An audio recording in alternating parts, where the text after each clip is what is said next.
than just dropped in on Dallas Saturday night. Colorado opened up some wounds, hurting the Stars' feelings and bodies. It might as well be a must-win situation for Dallas tonight. The following is an exclusive presentation of ESPN, the worldwide leader in sports.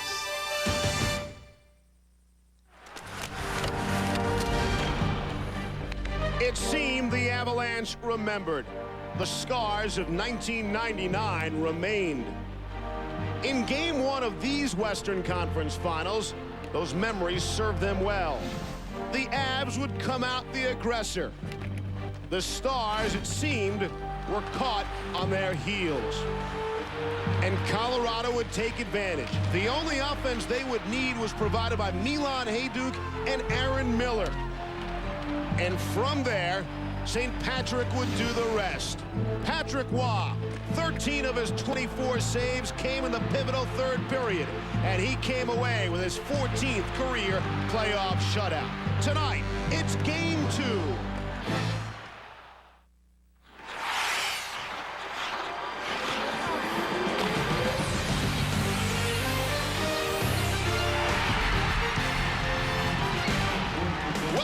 To Dallas, Texas, and the home of the Stanley Cup champion Dallas Stars. Reunion Arena is sold out for the 98th consecutive Stars home game. It's Game 2 of the Western Conference Finals. The Avalanche leading the Stars 1 game to none. Hi, everybody. Welcome to National Hockey Night here on ESPN. I'm Steve Levy. Ken Hitchcock told his Stars that Game 1 effort might have been good enough to win a first-round or second-round game, but if they come back with that kind of effort here tonight, they could be swept away by Colorado. Darren Pang, it's a Colorado team that once again will be without Raymond Bourque. However, his partner, Adam Foote, fared pretty well for himself in Game 1. I thought he was the difference. In the first 5 minutes of the hockey game, Adam Foote was a physical presence, and not just on anybody. He was big on Joe Nieuwendyk in the first minute. Then he took out Mike Modano onto the Colorado area bench, and I think that set the tone and gave them a foundation of confidence as a team. They had a combined 45 hits in Game 1. Foote and the Avalanche defense did a real number on the high-profile scoring stars like Mike Modano and Joe Nieuwendyk. Held them off the scoring sheet together for the first time since this playoff opener. There's no way of getting around that because Adam Foote is going to do what he does out there. I think we've got to be hard on some of their people, Forsberg, Sakic, Hajduk in particular, and then, you know, maybe we'll see what they're all about. And I think this series is really going to pick up now. The street fight has been declared, and we're going to go get it. Dallas Stars aren't so worried about what Colorado did in Game 1. They're more worried about what they did not do in Game 1. This is Ed Belfour's third postseason with the Dallas Stars. In his 3 years with Dallas, he's never lost consecutive home playoff games. Tonight, he looks for some offensive support from guys like Joe Nieuwendyk and Mike Modano. Can any of the Stars get a single puck past Patrick Roy tonight? We'll find out. Now, from its new state-of-the-art newsroom, CNN Headline News sets a new standard, giving you more of the day's top stories, sports scores, business news, plus an enhanced super ticker, all from the global resources you come to rely on. Our top story this half hour. More news, more stories, more up to the minute, all day long. Congress wants to make sure pilots are not flying tired. Get to the point news that's important to you. CNN Headline News, 24-hour non-stop headlines.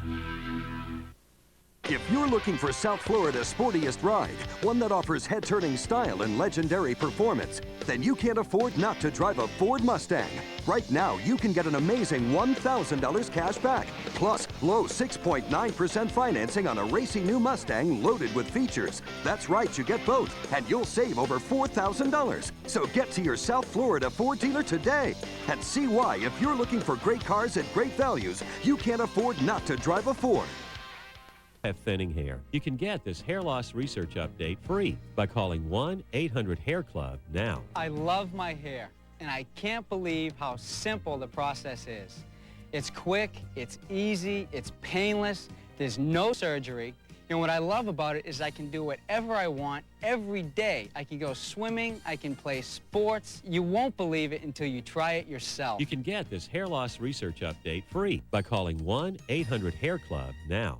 The NASCAR Craftsman Truck Series heads to the Rockies, where top drivers will have to shift their trucks into high gear if they want to conquer Pikes Peak International Raceway. The Granger.com 200, Sunday at 2:30 on ESPN. I want to do it again, and I want to be prepared for how it's going to be and how it's going to feel. And I honestly, you think it's the greatest moment of your life, and it is, but it goes by so quick, and you're so lost in the moments that you don't take time to cherish it. And I want to do it again so I can take it all and do exactly what I want with the moment.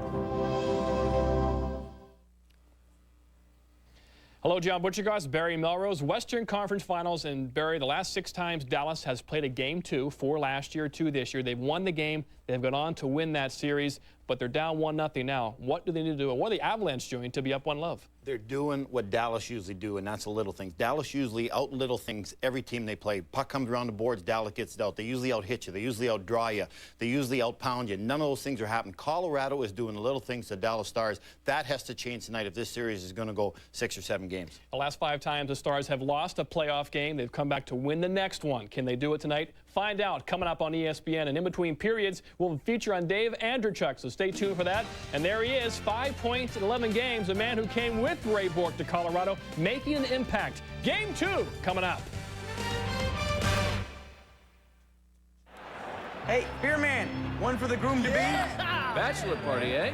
Well, this is Frost Brewed Coors Light. Are you ready for that kind of commitment? Yeah. Please rise. Come on, stand up.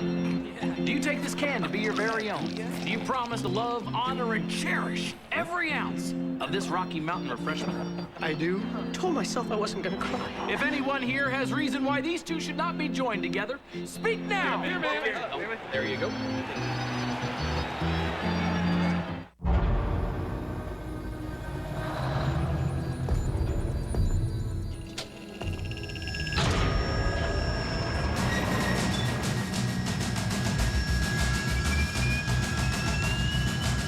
It's as digital as documents get.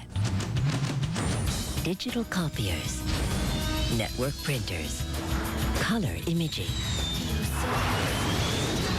Kyosaramita is where documents are going.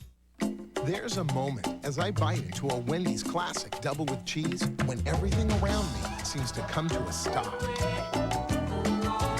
My senses focus on that hot, juicy beef and cool, crisp toppings.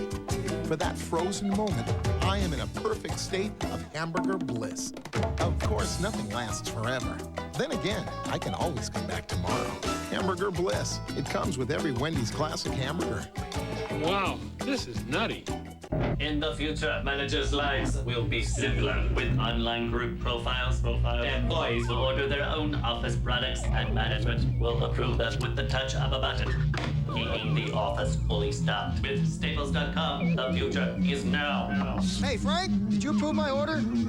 Yeah, all taken care of. He's a little odd, but he's a whiz with supplies. Shop Staples.com and save $15 on your next order of $100 or more. Indy winners demand great performance, but so do you.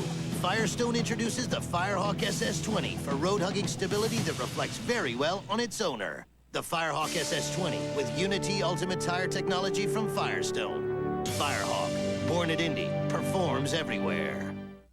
Get this Firehawk Target Chip Ganassi Racing Champions jacket free when you buy 4 Firehawk tires with Unity or Unity AQ. Hey, check it. Thanks.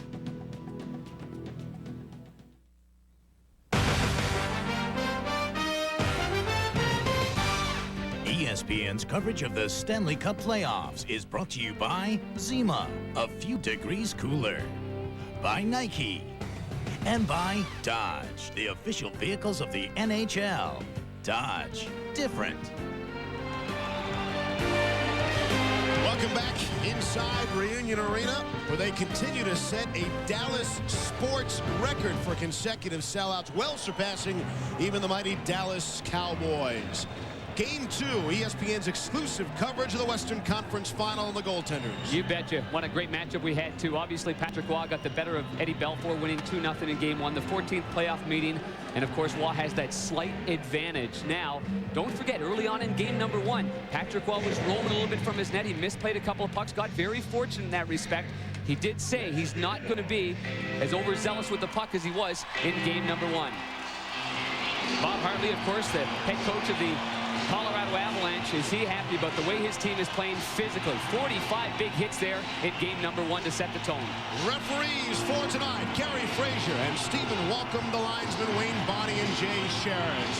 The Dallas Stars in the home whites and the Avalanche in their road maroon and blue. And we're underway. The Stars and Joe Nieuwendyk, they win the opening faceoff. Faceoffs were a pivotal point, really, in Game number 1.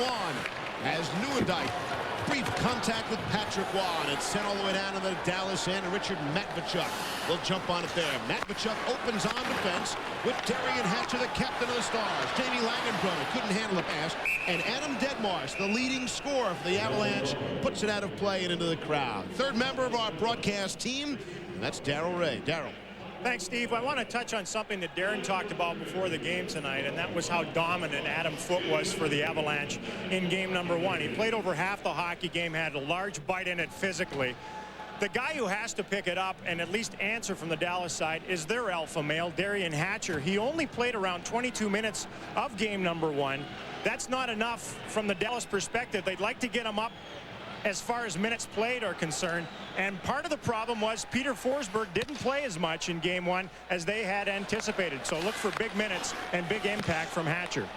All right, Razor, we will. Thank you.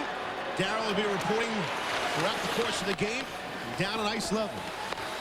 And you're right about that, too. Peter Forsberg only played 19 minutes and 30 seconds. He ended up being a +1 in that hockey game. Rolls up on the near boards for Dave Andreychuk for Colorado. Had some trouble and lost in his own skates, and Brett Hull took it away. And it leads to this turnover. Here's Zubov towards the front of the net, and it is knocked down by Martin Skula, the cool customer on the blue line for Colorado. Here's Joe Sakic. Hits the breaks away from Darryl Sidor. Towards the front of the net. Stopped by Belfour, and he has to stop the rebound as well. And a minute 9 into the game, and Eddie Belfour is very much into the hockey game. Yeah, the Avalanche line of Sakic and Andreychuk and Hayduk actually weathered a little bit of a storm and a problem inside their own zone, only to regroup and then getting a good offensive chance right in front of Ed Belfour, who had to be very sharp, very alert with that right pad. Now, the second attempt, Dave Andreychuk, who is so good at not quitting on a puck, was able to get it towards Eddie. Eddie will take that one. It's a little flipper there. And Eddie's able to not only cover it up, but give no rebound whatsoever. Belfour on home ice has been tremendous. That was his first loss of this postseason in Game number 1 of this series. A goals against average of 0.86. And he looks to continue that trend here tonight. Carbonneau and Hatcher bang bodies inside the Dallas end. As it's finally worked free by Dave Reed. He'll cycle it down low. Tanguay from his knees. Another hard check thrown there. Carbonneau went into Reed, but Carbonneau is the player that went down. And it's Tanguay picking it up. Loses now to Kirk Muller. Carbonneau. And Keane has it at center as the Stars come away. Long shot is deflected off the glass. Patrick Waugh for his first roam of this hockey game. Swings it right around. Carbonneau backhand shot. Stop the run. It's in. Kirk Muller. And Dallas takes a 1-0 lead.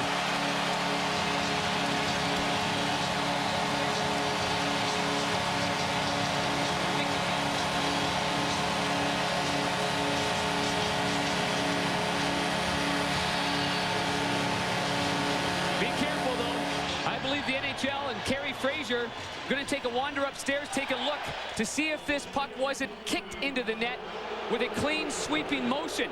Backhand play by Patrick. Good penetration by the all-former Canadian captain squad on the Dallas Stars. And on that angle there, it looked like Kirk Muller used his stick. On this angle here, we're going to see the right foot there. It actually hit something else, too. It didn't go directly in the net. It didn't look like from there. So Muller makes a kicking motion. And we'll see if it hits the skate right there of Sandis Ojelynch and then trickles between the leg of goaltender Patrick Waugh. I don't believe on that second attempt that Kirk Muller actually made contact with the puck before it entered into the net. there's the kicking motion that you see, and this is a hard one to define for the NHL because they got away from a puck going in off a foot automatically being denied as a goal. They inserted the soccer-like kicking motion. That was a kicking motion right there. There was no control on Ozelinch's part. It did go off part of him, it looked like, before going on the goaltender, Patrick Waugh. Kick with the right foot, off the left heel, and then beyond the goaltender. This could really suck the life out of this home crowd. I mean, right off the bat, Belfour makes a save. Hatcher's physical and nasty inside of his own zone. I think it went off Ozelinch's skate and in. There's no doubt. Yeah. Downstairs to Del Rey. Well, while they check on this goal, it was Kirk Muller who had the chance early in the hockey game, about 4 minutes in game one, when Aaron Gavey went in after Patrick Waugh centered a puck. It went off the side of the net, sort of handcuffed Muller. This is going to be interesting because it's a kicking motion, no question, but it didn't actually go directly into the net. And what is specified in the rule book is going to be the thing that Kerry Fraser and the Arbiters of Justice upstairs are trying to figure out. Another couple looks at it while they look at it here at Reunion. Well, this is a very important call by the officials. Very important call. We all know what's happened here. We know that it's been booted in. No goal. You can tell by the reaction from this crowd. No goal, and we'll need clarification and get you the official wording from the NHL people that are here in the building at Reunion. And when you look at Rule 70 of the National Hockey League rulebook, kicking the puck 70A, a goal cannot be scored by an attacking player who kicks a puck that deflects into the net off of any player, goalkeeper, or official. This is a good call by the officials in this situation. A very good call. I know Kenny Hitchcock and the Dallas Stars aren't going to like it. The fact of the matter is there was an extension of his leg. He took it from behind, he kicked at it with a purpose to put it on net, and that's exactly what happened. The NHL took a long time to take a look at that. So regardless of it going off Sandis Ozelin's heel, which it definitely did, it stands as based on the NHL official rules. There it is in black and white, as you just read, and I'll read it again. A goal cannot be scored by an attacking player who kicks a puck that deflects into the net off any player, goalkeeper, or official. And there you see what it looks like. Yep. Rule 78, and I think it went off the player and off the goaltender, and it doesn't matter. Doesn't matter. The NHL gets it right, and the crowd won't agree until maybe they get home and watch the highlights on Sports. Well, now it's really important for Dallas to do the same thing they were just doing. I mean, Hatcher started the whole thing by being physical in his own zone. The Dallas Stars then got it to the offensive zone, and I really like this line anyway. I mean, a lot of veteran leadership and grit, and that's what the Dallas Stars are looking for. What contact in the corner? Patrick Waugh just slightly stepped into it. That time for Kirk Muller, who has the apparent goal taken away. Darian Hatcher really took out a couple of Avalanche players, and he's getting a roar from this crowd. Avalanche bench ducked out of the way as Hatcher fired one in. Well, for Darian Hatcher and the Dallas Stars, they are working with a little adversity themselves in terms of injuries. In game number one, the youngsters, who's going to be a solid left winger in his NHL career, Brendan Morrow of the Dallas Stars, was injured on a play by Dave Andrechuk, and so Brendan Morrow not in uniform for this game. Grant Marshall has been inserted into the lineup. He wears number 29, and he too is a physical forward. Here's Lettinen taking Morrow's spot. The backhand shot and the rebound. Stopped by Patrick Waugh. And Waugh is very much into this game early. And we get a whistle. Adam Foote is down on the ice for Colorado. Brian Trottier on the right, talking right into his microphone, trying to get some help from upstairs. What happened on the play? And Paul Fixter, who does a lot of their work as an assistant coach, I'm sure they'll be discussing one another. And there was a scrum over to the right of Patrick Waugh, and Adam Foote, such a huge, huge part of game number one. He has been a force, a warrior on the blue line. Backhand attempt first, eludes the stick, but the stick blade on the follow-through comes up from Jere Lettinen and gets the right eye. No wonder we couldn't see it right away. I thought it happened after that. I thought it was in the scrum. He went down right away, and he is very, very lucky. This looks like the cut was right outside the eye, which of course is covered and protected by the orbital bone. And if all indications are that he just needs to go in and get some stitches and this eye doesn't close up, then the Colorado Avalanche will be in good shape, because he will not miss much of the hockey game. Other than that, if there's obviously, as Pat Carnes, their athletic trainer, goes in and checks on him, swelling, closing of the eye, obviously that becomes an enormous problem. But from that vantage point, it looks like it's okay. I don't know if they're going to get a call here. Yeah, that's what I was going to say. There is no player in the penalty box as of yet for the Dallas Stars. We all know that you're responsible for your stick, but on this play, Adam Foote was leaning down trying to poke. The backhand came up. It wasn't a high flagrant backhand where his release and his follow-through came up scraping the ceiling. It didn't. It came down low, because Letnin's trying to keep this down low. He's keeping it low along the ice, and you can see how low and hunched back that Adam Foote is. I'm surprised this doesn't happen more often. And this is not in a deliberate play by Jere Lehtinen. We all know that. This is a situation where a visor would have clearly helped the eye of Adam Foote. As you can see, Jere Lehtinen on the top line for the Dallas Stars, back with Mike Modano and Brett Hull. Given everything he said, I'm still surprised there was no penalty called on that play. I understand being responsible for your stick and Lehtinen, etc. Shot! Knocked out of midair by Lehtinen and stopped by Patrick Waugh. Letnin's shot blocked after the fence and cleared out the center. Sakic trying to get away from Mike Modano and Doug. Lehtinen has his pocket pick. Turnover to Brett Hull. Hull for Modano. Spins away. Now it's checked by Andrechuk down to the ice and flipped out to center. Good shift. Lehtinen, Modano. Modano's going to stay out on the ice. Same with Hull. Lehtinen went off for a quick line change. Sidor is squeezed off. Shot. Patrick Waugh skewed it off the outside of the net.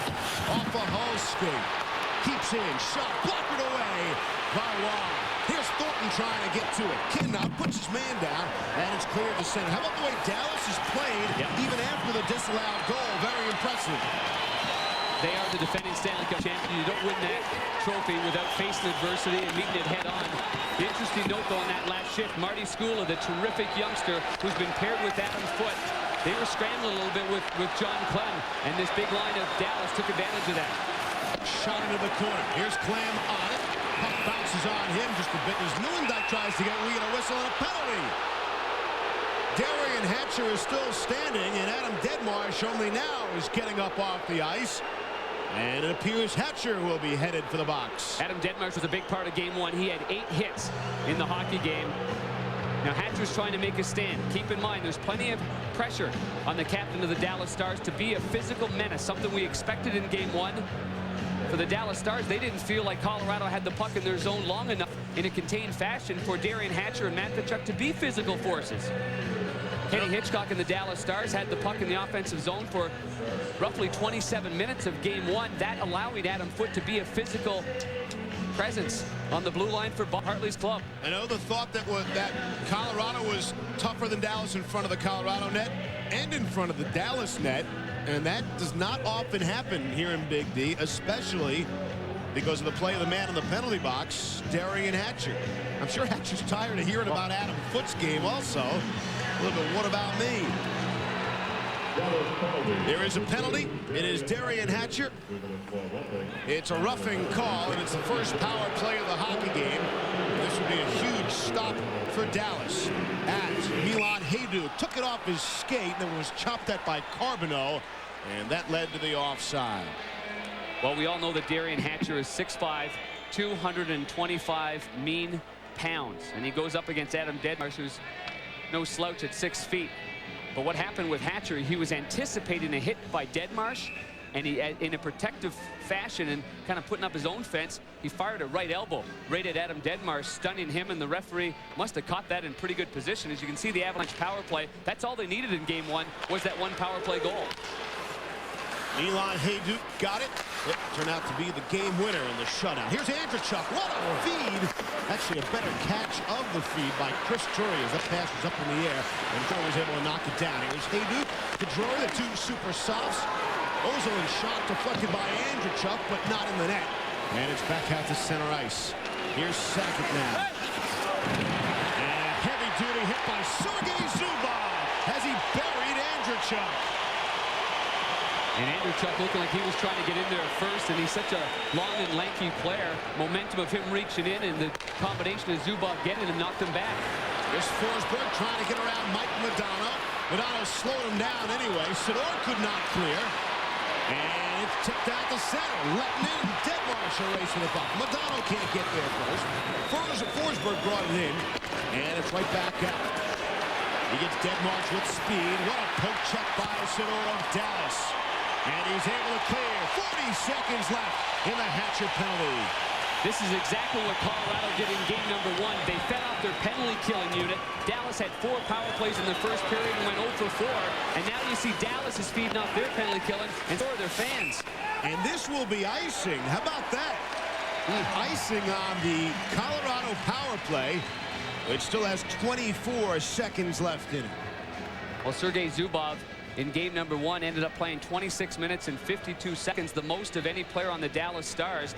Adam Foote played 31. That was the most of the Colorado Avalanche. As you can see, Andreychuk was leaning in, and then Zubov just gave him a nice little push to the backside.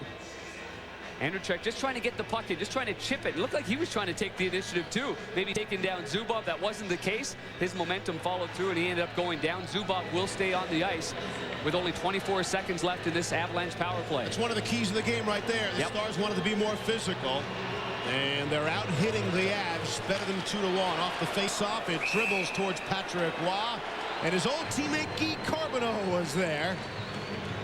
Now a member of the opposition. 21 left on the power play. Guy Carbonneau's been around for a long time, but I'm sure that he's really impressed with Marty Skula on the Avalanche blue line. Skula and Adam Foote were absolutely terrific in game number 1.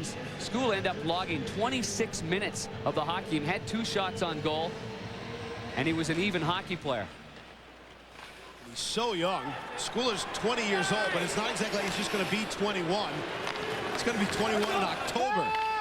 He's still getting halfway through his 20th year and enjoying a terrific campaign in the National Hockey League. Hayden was hit by Matvichuk. Zubov came roaring over. 2-on-2 in the corner, and it's worked free up the near side. Hatcher's out of the box and ahead of the play, but Carbonneau couldn't get it through to him. And Hatcher just buries Aaron Miller in the corner. Hatcher roared out of the penalty box and creamed Aaron Miller to the right of Patrick Roy. And the hits just keep on coming, this time for Dallas. And Colorado's going to have to counter at some point. Here's Dave Manson in deep. Puts it off the stick of Patrick Roy. Back behind the net. Here's Langenbrunner now. Miller on him. Really putting off Ozeridge into his own net. Thornton, centering feet. It's loose. Shot on the goal line. Still loose. And no whistle. The puck squirts free. It was right under his pad. Right under Patrick's pad. And he was able to keep his pad from going beyond the goal line. 13:18 to play here in Dallas. Tremendous first period action. And the Stars nearly had a 1-0 lead, but the goal disallowed. Well, talk to me about change. Okay. Seemed earlier in your career you seemed to struggle with larger bills, 10s, 20s. I just wanted to pour Coors Light. It's never been about the money for me. If someone wants to give me exact change, fine. But I just really try and take it one beer at a time. Yeah. Your rookie year, you spilled an entire beer on top of a little old blue-haired lady while trying to break a 10. You're ridiculed in the press. Took you to a pretty dark place. Beer man doesn't want to talk about that. All right, suckers. Ears up, minds open. Message from Mrs. Jones. What if your loved one only said I love you once every 4 years? What if you had to fly overseas just to find people who knew you? That wouldn't be too cool. Yet that's how y'all treat Michael, Marion, and Maurice. The world's fastest humans. Our track stars need more love. The more, the better. Can you dig it? New Dakota Quad Cab comes with a nice big bed and big back doors that lead to a great big cab for putting things you don't want outside, inside, and vice versa. Inside, outside, inside, outside, inside, outside, inside, oops, that's better, outside. Dodge Dakota Quad Cab. Big room, big doors, big difference. Patrick Waugh and the Colorado Avalanche have been weathering the storm coming their way. One with a disallowed goal. This one here just moments ago. Oh boy, watch right, there we go. The pad there is lodged against the goal line. There's no daylight between the goal line and the pad.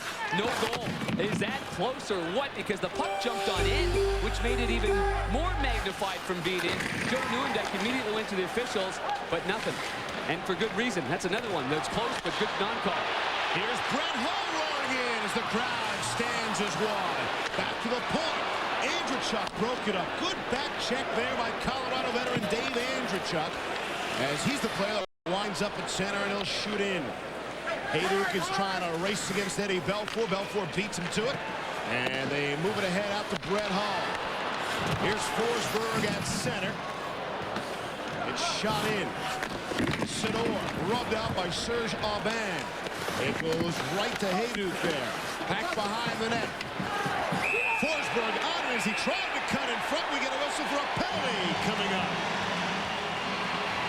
And it looks like the Stars will go to the power play for the first time tonight. 21 Colorado, 2 minutes cross-checking. Number 21 Colorado, 2 minutes cross-check. Gary Fraser, veteran referee, making the call. The first power play of the game for the Dallas Stars, who went 0 for 5, including a very important 0 for 4 in the opening 20 minutes of play. 21 there. Gives him a nudge with the glove, catches Sidor off balance, and the referee makes the call. Not much of a shove, that's for sure, but it was enough though, from behind with an extended motion to knock the player on the toe of his skates down below facing the ice. There's Forsberg sitting it out in the box. I'm not sure who gets the advantage. Dallas has come closest to scoring twice, but haven't. So I don't know who has the edge there. Colorado's been rather lucky in those occasions. Any thoughts there? Colorado has the edge, no doubt in my mind, because they've weathered what you expect. They all expect. I mean, Bob Hartley said Dallas is going to be in our face. They're going to have grit. They've got experience. And so far, I mean, 2 situations that are real close. Obviously a disallowed goal, but it's a good call, so it almost goes by the wayside. That last one there by Patrick Waugh, so close to the goal line, right on the goal line, makes a save. This is a 2-0 hockey game. This place is exploding. Forsberg now in the box for the cross-check at 7:34. So the Stars might be disheartened a bit due to both of those instances, but they've played hard throughout and have not let it affect them. And this crowd will only get louder. It's a late arriving crowd. It's a 6 o'clock p.m. local start time. Factor in traffic and folks getting out of work and making it over to Reunion Arena. They'll fill this bowl up, the lower bowl and the upper bowl, in the next few minutes or so. Nieuwendyk, as he touched, we get a whistle, touched with a high stick, exactly 8 minutes in to a scoreless first. Terrific entry into the offensive zone for Joe Nieuwendyk and the Dallas Stars, all with speed. If we take it right here, stop it here, guys. Here we go. Now, the defenseman here, the guy that came up with speed is Joe Nieuwendyk. Now let it roll. He's wearing 25. Nieuwendyk's going to get it on the left side, but he came around on a circle. Now he gets the zone. Now they're in. They're home free now, and that's the key. They're called entries into the offensive zone. So many teams have trouble with that, and when you have trouble, you get your guy that's got foot speed to come back a little bit deeper, and that might force the other team off the blue line. Dave Reed on the backhand trying to clear. Couldn't get it all the way deep inside the Dallas end, but Sergei Zubov will bring it there anyway. Here's Zubov looking to wind it up out with Daryl Sidor. They got Hull, Modano, and Letton in the forward line. The 5 Dallas Stars on the power play. There's a minute 15 left on. Sidor at the point. He was knocked back to the red line, but able to keep it in deeper. Here's Letton, swings it around. And Zubov could not get to it. Dave Reed could, and he's able to clear. Zubov again, they're being forced deep. Both times they've had it with Dallas end, they're forced deep into their own end by the good forechecking of the penalty killers for Colorado. And Skula slaps it out. Here's Sakic. Sakic cuts to the middle now. And we get a whistle. Offside. Tough to hear the whistle in this arena. Downstairs, ice level. Once again, here's Darryl Ray. Hey, guys, got a little information on that no goal of Kirk Muller's earlier on in the first period. Take another look at it. And the big reason why it wasn't called a goal is because there was a distinct kicking motion. And the distinct kicking motion is why it was not allowed. And I stopped by and saw Mark Fawcett, the standby referee for tonight's game, and he was saying even if the puck had gone off of a defenseman's stick from the Avalanche and in, it still wouldn't have been a goal. So if there's a distinct kicking motion, it goes off someone and in, they have to wave it off. Yep. That's their business, and that's why they're darn good at it. And if anyone out there gets an opportunity to get their hands on the National Hockey League rule book. It's easy reading, I would say. You ever trying to put yourself to sleep at night? You can't? The NHL rule book will do it for you. But it serves its purpose. And the NHL got the call right and didn't take all that long. Knocked inside the Colorado end. 2-on-2, they battle there. Here's Aaron Miller. Picks up the puck. Puts it off the glass. Strange count. Right to Thornton of Dallas. That shot wide. Ryan Brennan trying to put it off Patrick Waugh. And we get a whistle as Waugh fell backward into the net. And because Patrick knocked it off himself, I believe the faceoff will still be deep in the Colorado end. And you're exactly right about that. An involuntary movement, it looked like anyway, by Patrick Waugh. But what a crazy carom off the partition here of the glass. And his momentum of Patrick Waugh, he just lost his balance. And if he didn't, he did a great job of acting like he did just to get a whistle. But it goes to the right. Well, it looked to me like his right foot was very awkward. And it did. And instead of going back and putting pressure on your ankle or your leg, he just fell backwards. So to the naked eye, looked like he lost balance. I think he knew what he was doing because of the way in which he had no balance with that right foot. You heard the crowd reaction, and that was they just showed the replay up on the big board. It might have appeared to the Dallas fans that Patrick did it on purpose, and therefore should have been a penalty. Face-off will be deep inside the Colorado end. 10:45 left in the first, 19 seconds left in this Dallas power play. And off the draw, face-off won by the Stars. Hatcher rips one, and it was deflected off of Dave Reed, the penalty killer, and into the crowd. In game one, the face-offs were somewhat dominated by the Colorado Avalanche. Here's we take a look at the face-off here. Good clean face-off win. Support on the left side there by Brett Hull, who plays it over in a one-time motion to Darian Hatcher. Interestingly, Darian Hatcher told me in game one he had a chance in front of the net in the third period to fire the puck. There was a mad scramble, and Drury had come right in front of him. And the one thought that Hatcher had was, I'm going to hit him right in the head. And by the time Drury went over to the one side, Hatcher actually pulled that the same way he just pulled it that way, and it ended up actually going off his skate and into the crowd. But it was interesting to note that that's what he thought about when he was about to fire the puck. Pretty nice, especially here during the playoffs and the war. I wonder if he'd make the same play again tonight. Deflected off the pad and into the corner. Miller. Right to the back of Nieuwendyk, and now Nieuwendyk is sent flying. That'll do it for the power play. Each team is 0 for 1 on the night. We're scoreless, approaching the midway point of period number 1. Here's Forsberg, fresh from the box, trying to sweep it in front with the backhand, and swept it wide as Tanguay went flying through the crease. And it's into the crowd and out of play. And we'll step out. 9:59 to play here in that scoreless first period.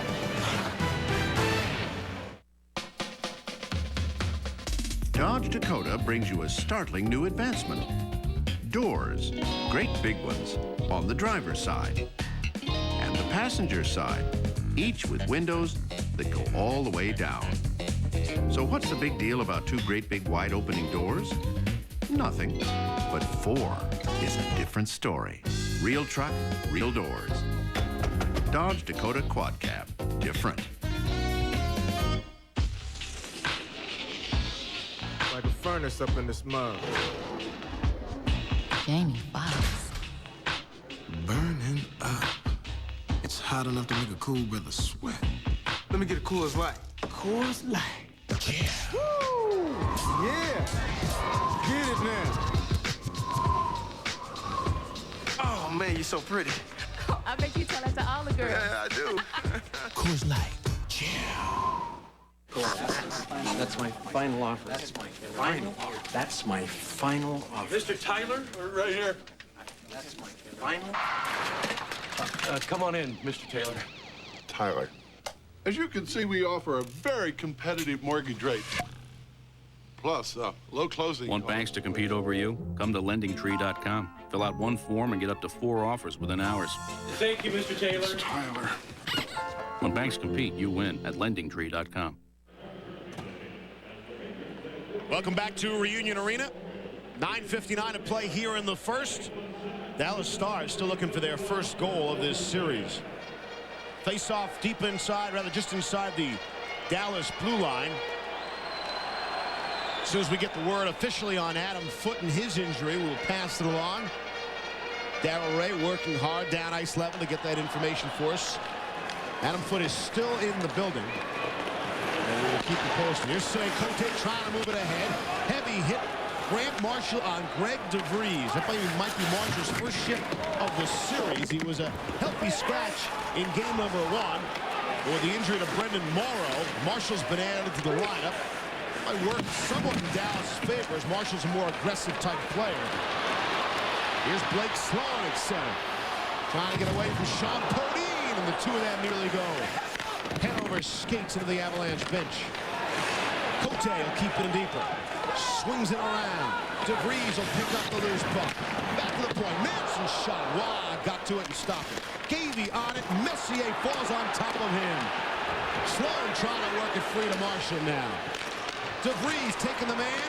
Now the shot. A kick save. Rebound stopped by Patrick Waugh. Waugh has been brilliant here in the first 11 minutes, facing 8 Dallas shots, and nearly all of them good ones. Absolutely right. A lot of these shots now off to the side. When Patrick Waugh can get himself in a position to square up on the side, there's not much room to beat him. Here he's deep in his net, but he gets that right pad down low. He follows it up with another one and gets the blocker on it from a very, very sharp angle.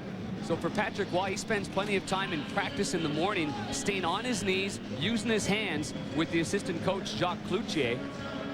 And so he's very, very sharp on those sides. No secret there. I was taking a look at some numbers. He won game 1. He is 21-15 in the first game of a playoff series. So preparation a big part of Patrick Waugh, and he knew full well that he was going to get a barrage early on. He's faced 8 shots.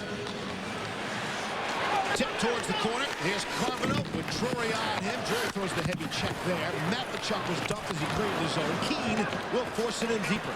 Here's Kirk Muller, who had the disallowed goal. Heavy-duty hit from Keane, who came flying in to knock one of the Avalanche players down the ice. Long shot stopped easily by Ed Belfour. I can't remember the last Colorado shot on goal. Matvichuk is out there without a helmet. It's picked off. Here's Muller from the angle. The shot. Well, I got a piece of that to stick it to the corner. This has been the best line for the Dallas Stars. They're the momentum-gaining line right now. The veterans, Carbonneau, Keane, and Kirk Muller. Here's Landbrunner from the circle. It's deflected out of play off Deadmarsh and into the crowd. Tomorrow night, ESPN's exclusive coverage of the Stanley Cup Conference Finals will continue in the East when the Philadelphia Flyers try to even their series with the New Jersey Devils. That man pictured there, Martin Brodeur, has allowed just 16 goals in 11 playoff games. Gave him just 1 yesterday in the Devils' Game 1 win. Exclusive coverage begins 7 Eastern, 4 Pacific, only on ESPN.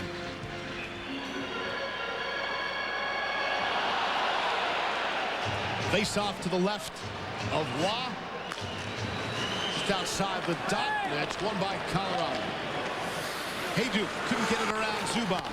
And the Stars let him move it up ahead. Langen taking it off the backhand. Miller trying to throw a check, and Miller went into the corners. The puck went dangerously in front of that Colorado net. Here's Sakic roaring out the center, and they're just offside at the Dallas blue line with 7:55 left here in a scoreless first. Just barely offside. Joe Sakic and the Colorado Avalanche know full well they can't be dangling through the middle of the ice because he got stripped away. For more at ice level, Darrell Ray. Darren Pang, just an update on Adam Foote. It appears they're going to take him over to Baylor Hospital, which is a couple of miles from here, for observation, precautionary measures. They're going to bring him through here in just a few minutes and run him over there. It's an eye injury, obviously, with the right eye. No stitches as of yet, and they're going to take him over to the hospital. Back up to you. All right, Darryl, thanks. And anytime you hear eye injuries, you think Brian Berard, and what everybody went through, Berard and his family. Waugh out behind the net is without a stick, and the penalty coming up. and a tripping call. Well, let's go back to game number 1 when there was 4 penalties called on the goaltenders, and there, of course, is Adam Foote in his civvies right here, the right eye closing rather quickly. Rather quickly. Darryl? The other thing is that now you look at it, Hanger, and they've lost their top 2 defensemen because there's been no Ray Bourque in the series so far, and now no Adam Foote. That's a huge hole on the back end for the Avalanche. You got that right.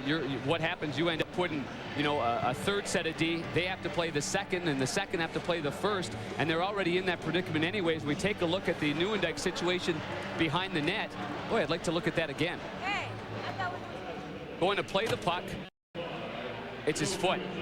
It's the left foot of Joe Nieuwendyk, and it collides in, and it knocks him completely off balance. You have to make every effort to stay away from the goalies. One thing to keep in mind, before game 1, the National Hockey League went to both teams. We will call anything around the goaltenders. As a result, there were 3 interference calls on the goaltenders, and there was 1 slash by Peter Forsberg on Ed Belfour. 4 total. Here's Sakic now. The shot stepped aside by Belfour. The game only had 10 penalties in game 1, as you point out, 4 of them dealing with action against the goaltenders. Another stop by Belfour as it's cleared out the center. So Gentleman Joe, he didn't sound like a gentleman in our open talking about a street fight and a war. Now upends Patrick Waugh. Nieuwendyk playing it tough in this game here tonight as it's wrapped around all the way down, and Waugh will stop it there. Again, the Dallas Stars, though, are feeding on their shorthanded situations. And looked at Hatcher real close. He was out challenging at the blue line. He was kind of whacking a little bit right there. Seems that the defensive part's getting more into the game than the offensive part. Back behind the net. Abs get to it. Centering feed. Andrechuk nearly had the great opportunity. I'm not sure that made it on goal. Madonna the steal, and he's able to clear. 50 seconds left in the power play. And with Ray Bourque out of the lineup, too, it means that Joe Sakic's going to spend more time again on the point, something he didn't have to do when Ray Bourque was acquired. Moved ahead to center. Here's Ozelinch now. Kick free. Off Hayduk. Keane let it go to Zubov. Here's Carmino. And he stood up nicely by Ozelinch there. Hayduk was going to the bench for a change. That's why Hatcher had all sorts of time to play with it and shoot it in. Ozelinch has been very physical. He's known as an offensive guy, but he took a penalty for roughing Mike Modano in the first game, and he's been physical. He's got 2 hits in this first period here. Back behind the net, here's Schooler now. Moves it ahead for Sakic, out with Forsberg, and Delmarsh ahead of the play. Offside at the Dallas blue line as Darian Hatcher has some words for the Colorado leading scorer of the postseason. Lots happening here in the first, except for goals. So listen, you get your first 6 months free when you sign up for a year of unlimited MSN internet access. Georgia, come here. Check this out. I figured out what these switches are for. Watch this. Get free Hotmail. Mama, it works from anywhere. Anywhere? Mike, that's not nice. Create your web community on MSN with photo album, calendar, and chat. Do I get instant messaging? MSN Messenger service is the fastest growing, and all your friends will be using it. Wait till he says 6, then get him. Call 1-800-FREE-MSN. Get your first 6 months free when you sign up for a year of unlimited MSN. What's this? Dance MSN boy, dance! Tired of busy signals and disconnects? Switch to MSN. It's reliable. Sign up for a year and get your first 6 months free. Call today, 1-800-FREE-MSN. If you're ready to lose weight, muscle up, and get back into shape, I've got a free video you're gonna love. Introducing a winning fitness strategy. You gotta eat healthy, drink plenty of water, and most importantly, strength train with Bowflex. Strength training adds muscle. Not only does your shape look better, you actually increase your metabolism. Hey, I'm 41, and I'm in the best shape of my life. And I can tell you, Bowflex really does work. For a free video and brochure on the machine that can help you get into great shape at any age, call right now. Welcome back to Dallas. Steve Levy alongside Darren Pang. And as we mentioned going to break, there's been plenty happening outside of goal scoring. But as Darren Ray mentioned, I mean, right now, Colorado's already without Raymond Bourque and now without Adam Foote, who was really the difference in game one. He was. He set the tone physically. He's a warrior on the blue line. Early on in the hockey game, he takes down Joe Nieuwendyk. Then later on, he takes down Mike Modano, dumps him right into the bench. Here in this game, on a backhand attempt by Jere Lehtinen, the follow-through and the tip of the blade comes up and catches the right eye in that area on Adam Foote. As we just showed you live, Adam Foote going out of the building, and that right eye already, we could see that right eye was already closing up. And obviously our thoughts are always, you know, injuries are always a part of the game, and everybody knows that as they play the great game of hockey. That was a very inadvertent play by Jere Lehtinen. But of course, in light of the terrible thing that's happened to Brian Berard, there's been many more players before Brian Berard that have suffered eye injuries. You just hope that the orbital bone caught the majority of that blade so that it doesn't get any part of the actual eyeball itself. There's Bob Hartley. This is just the latest crisis he's dealing with. He's fortunate to have a player like Eric Messier, who is a natural defenseman and who is playing forward and can shift back. And Messier is on the blue line out there right now with Greg DeVries. Interesting, that's the pairing. DeVries is the player taking Raymond Bourque's spot in the lineup as it's shot inside the Colorado end. Ross swings it around. Only the second time he really has been out for a stroll, and he gave it to Grant Marshall. Here's Sloan on it. Gavey checked by Aubin. Manson takes the hit to keep the puck inside the zone. Up along the board to the near side, now back behind the net. And it's worked right to the Avalanche. And Alex Tanguay flips to center. Tanguay, interesting to note, was kind of annoyed he was left off the NHL all-rookie team. I wouldn't think a player might care about that, but he had a great year. He did. And he didn't get a lot of recognition for the great year he had, but that's something that can pass him by. His NHL career is going to be a long one. I can tell you, I was on the all-rookie team. I only played 3 years in the NHL. I'd rather have his future, let me tell you. As it's sent into the corner. Worked free by Dallas. With 4.5 to play here in the first. Here's Martin Spooler jumping on it. Flips it ahead and inside the Dallas zone. Tanguay was talking about the East-West bias and all the media attention for the Eastern Conference players, which could fill up 5 of these 6 roster spots on that all-rookie team. Here's Sakic. Obviously, there's no bias when you're playing for Chicago. Plenty of attention, Panger. Yeah, I was my own self-promotion team. The shot's on goal. The Stars have the edge. Stars have the edge in just about everything so far here tonight. Turnover. And that shot is blocked. No one has the edge where it counts up on the big board. This is Game 2, Western Conference Finals. Colorado came into Dallas on Saturday night and won game number 1 in shutout fashion. But game number 2 is the pivotal one. Our Dodge Final Fact reveals that. Teams have won game 2 of the semifinal or conference final series have a tremendous series edge, over 71% in terms of winning the series. And to take it a step further, if you look at the 2000 playoffs so far, 11 of the 12 Game 2 winners have gone on to win their series. In the Pittsburgh-Philadelphia series, that is the only exception. Clearly, Game 2 pivotal here tonight, regardless if it's 2-0 in this series or 1-1. Face off to the left of the Eagle, Eddie Belfour. The draw won by Dallas. And it's moved ahead. Lehtinen couldn't get to it. Drury knocked it away from him. Brett Hull jumps on it now. Back behind the net. Waugh will swing it around. Lehtinen. Good forecheck out of that Hatcher to keep him momentarily, but now it's pushed out to center for Matvichuk. Back the other way. Miller rips the long shot. Belfour went down to make the save. And it comes up the near side. Modano taken out there. Hull picks up the loose puck. Interesting to note that Brett Hull is the top assist player for Dallas in the postseason. Mike Modano, the top goal scorer in the postseason. You might have thought it would be the other way around. Hull considered the sniper, and Modano the big assist player, but it's the other way around so far here in this postseason. Reed and Matvichuk go to the glass. Keane, the check on Yell. And shot from the angle, knocked aside by Belfour. over the glass and into the Zamboni area with 2:46 left here in the first.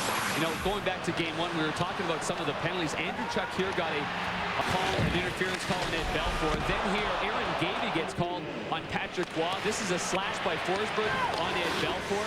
4 penalties in game one against the goaltenders. In this game here, it was the foot of Joe Nurendijk that tripped up Patrick Waugh, who fell backwards, and it was therefore a power play for the Colorado Avalanche. As I mentioned before, the National Hockey League, and John D'Amico is the supervisor officials for this particular hockey game, they did go to both teams before the game. They made them fully aware of that, and the NHL, to their credit, they did call everything that way. Now, you can argue about every one of those calls, but the fact of the matter is they were consistent. And that's as a player, all you can ask for is to be consistent. Messier at the point, a shot wide of the net. Andrew Chuck will jump on it. So now 5 of the 13 penalties in this series committed against the goaltenders. DeVries stick snap. That shot, side of the net. Belfour gave up the post there for a moment, and he was fortunate it went that direction as it's cleared to center. Ed Belfour's coming on here too. He's making some good saves. Colorado's picking up some pursuit in the offensive zone, moving the puck around rather quickly. Dave Andreychuk has had a heck of a first period. He's been terrific. Subban spins around, finds Keane at center. He'll shoot in softly, and John Clem is backboard. Rolls around, another strange carom off these Union Arena boards, and it's worked out to center. Belfour on it, dangerously in front of his own net. Hatcher is upended as he's able to clear. John Clem, he'll reverse the flow, up for Ozelinch, who finds Forsberg. Forsberg is toppled over by Newendijk, and then Newendijk retaliates and puts him down. Boy, Newendijk's been a bear in this game, huh? He has been. He's known, as you mentioned before, about being a gentleman. Well, he's a fierce competitor. Very fierce, and he's trying to... He just got a stick up on Forsberg, and that time he got caught again. Newendijk will go. A delayed penalty coming up against Dallas as the Stars will touch with 1:10 to play here in the first, and that wasn't even close. Stephen Walcom was a standby official in game one. He watched everything that happened. Now he's the referee with Kerry Fraser in game two. Called it a high stick. One thing to keep in mind on this particular play, I know there was something mentioned about a couple of hits by Adam Foote in game number one, was the use of the foot, just like what Joe Newendijk did right there. The use of the foot going on a player by using their weight before and then pushing them back. This is what happened prior to that. So this really got the ire up on Joe Newendijk, and he followed that through. I was mentioning before that he's trying to lead by example. He's not a guy that is actually over physical as a player. He's a very intelligent positional hockey player, but Ken Hitchcock stressed grittiness, getting in the ugly areas. So Joe Newendijk is kind of playing out of the way he normally is, just to make a point. And so it's obviously a good battle when you've got a guy like Joe Newendijk going up against Peter Forsberg. Although you don't want him in the penalty box. That's Newendijk's second consecutive minor in this game. The high stick at 18:50, third power play of the night for the Avalanche. Here's Skula now. Hatter's pocket picked by Lettman, and he's able to clear. Sakic out there with Hayduk, Drury, Skula, and Andreychuk.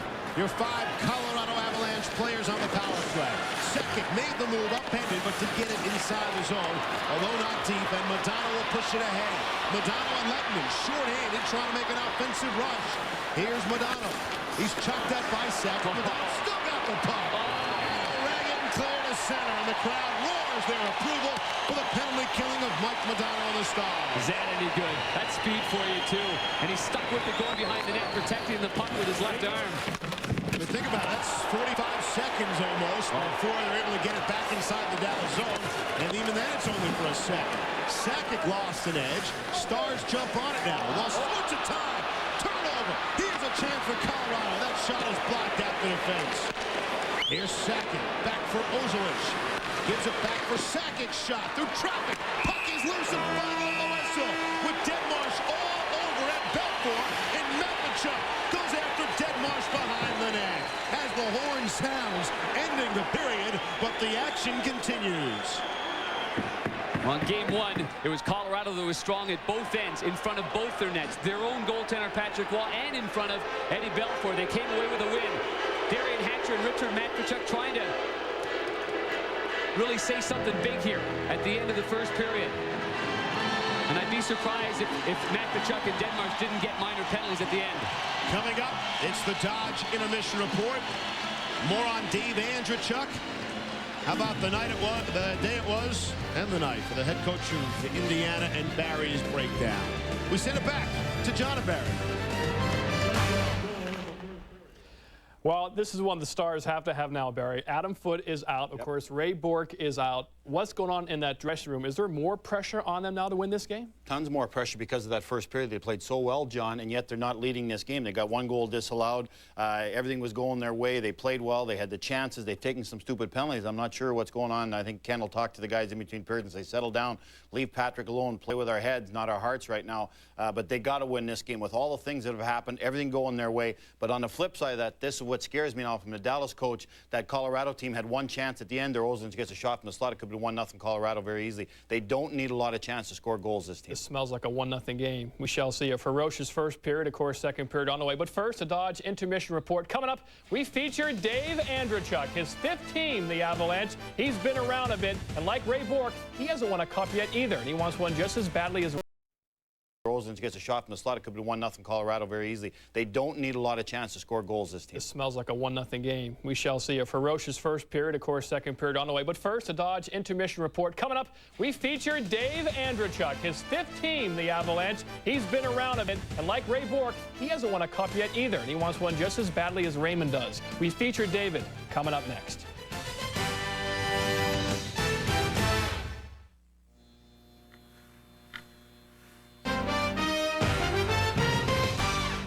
ESPN's coverage of the Stanley Cup Playoffs is brought to you by Dodge, the official vehicles of the NHL. Dodge, different. By Heineken, it's all about the beer. Heineken. And by Pep Boys, cars like us. People love us. Just about set to go. Period number 2 from Reunion Arena in Dallas. The Stars and the Avalanche scoreless. Steve Levy, Darren Pang, and Darryl Ray.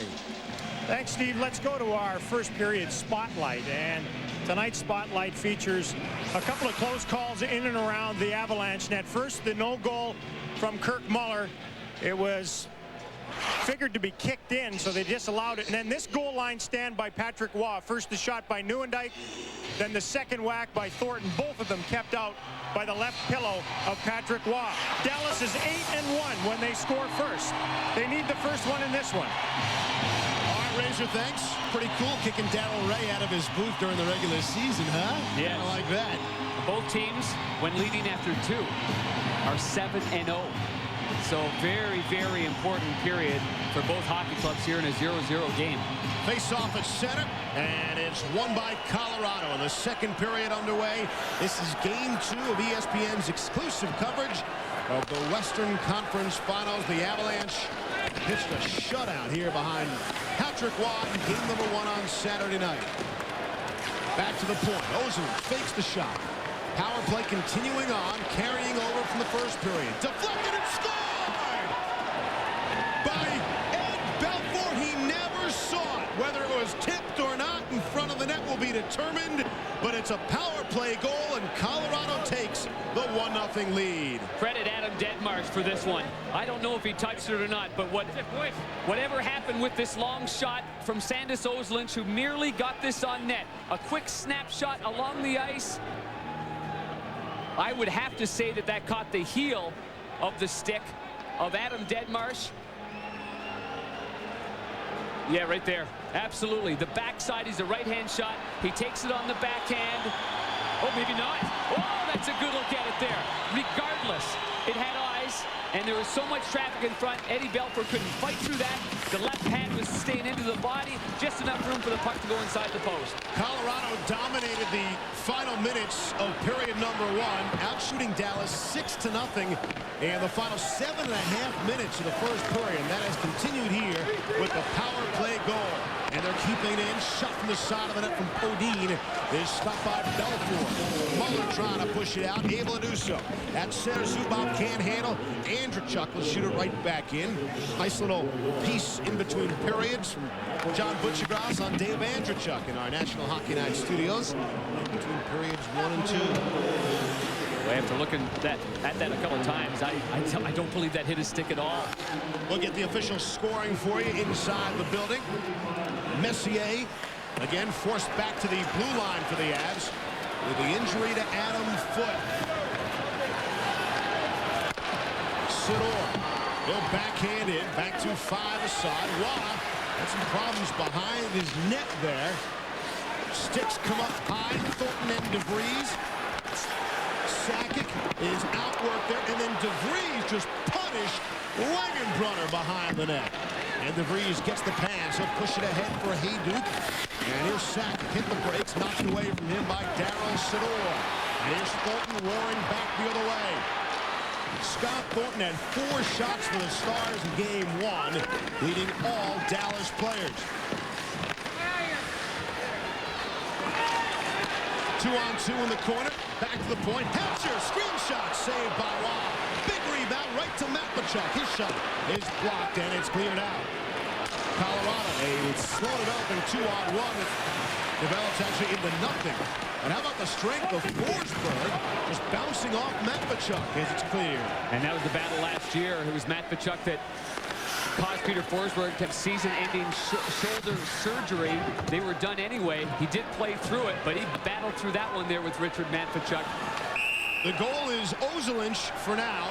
That it went all the way through without touching anything from Forsberg and Deadmarsh. A power play goal at 25 seconds. And I'm sure Ken Hitchcock wasn't happy with the penalties that they took in the first period. An elbow penalty on Hatcher. An interference tripping call on Nieuwendyk. Another call on Nieuwendyk, and this is the one that leads to the power play goal to begin this second period. Nieuwendyk went off to the box. 2 minor penalties for him, and now Colorado, who went 1 for 4 in Game 1, have scored another power play goal here in this one.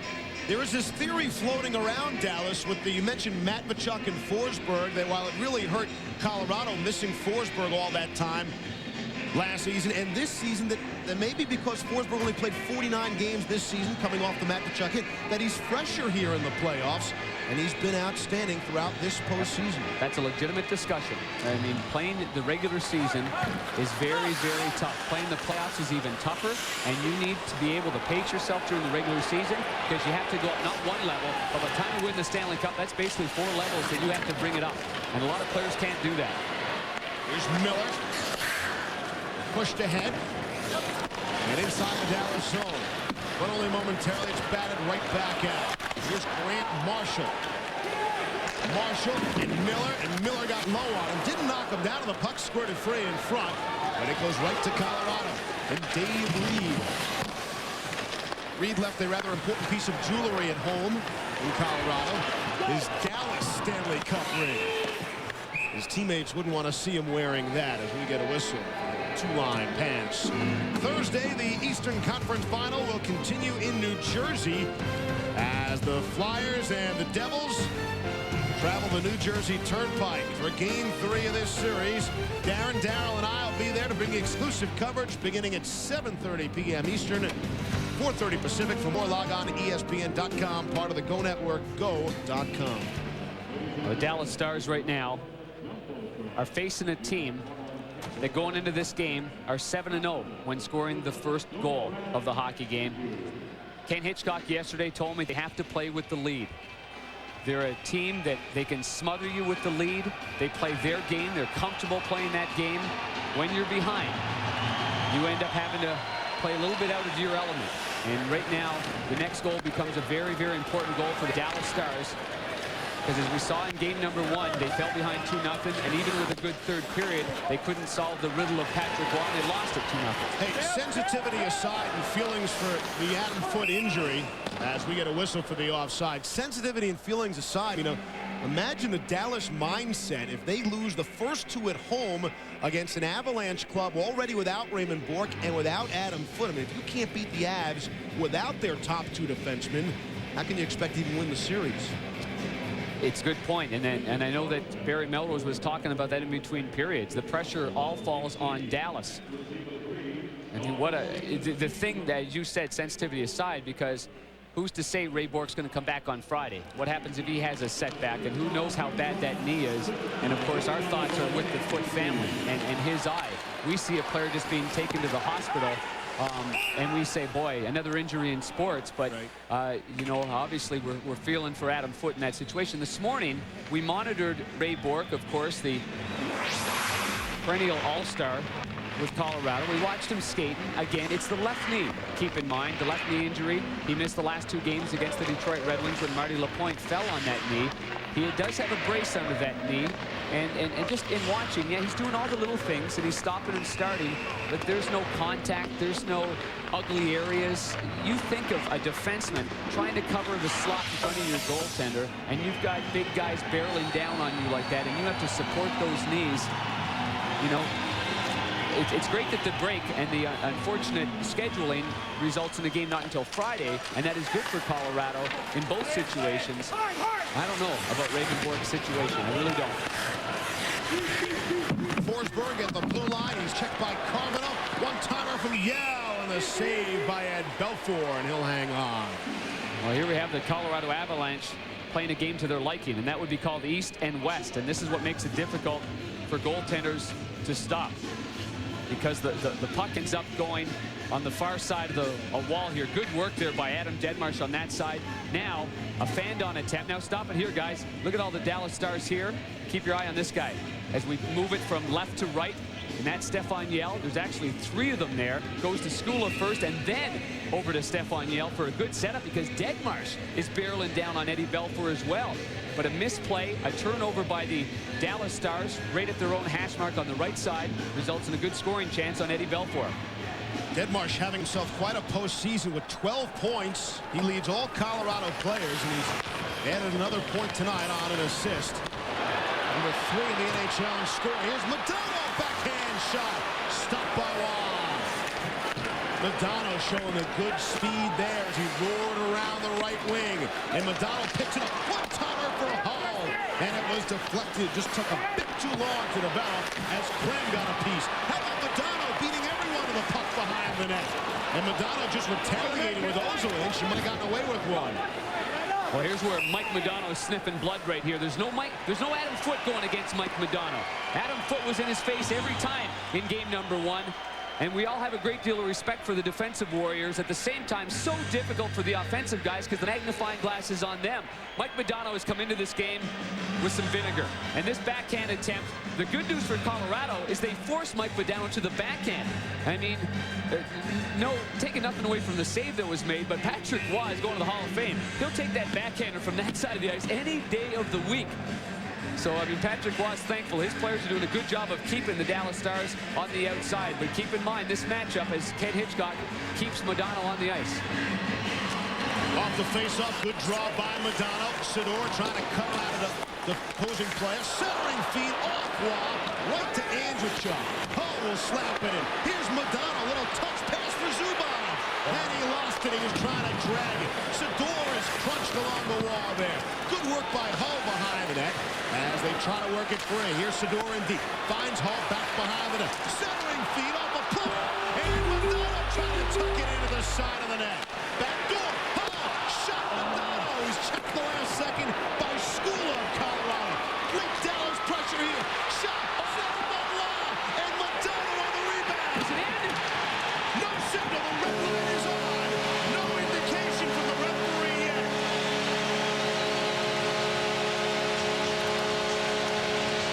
Well, wait and see. The crowd is reacting as if it's a goal. There was never the goal indication. The red light did go on.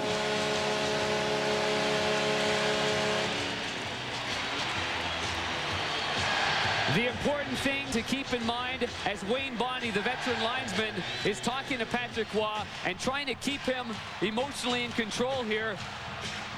But for Bob Hartley, too, I think for Colorado, they're thinking, was there a whistle? Now this puck is loose. It's still loose.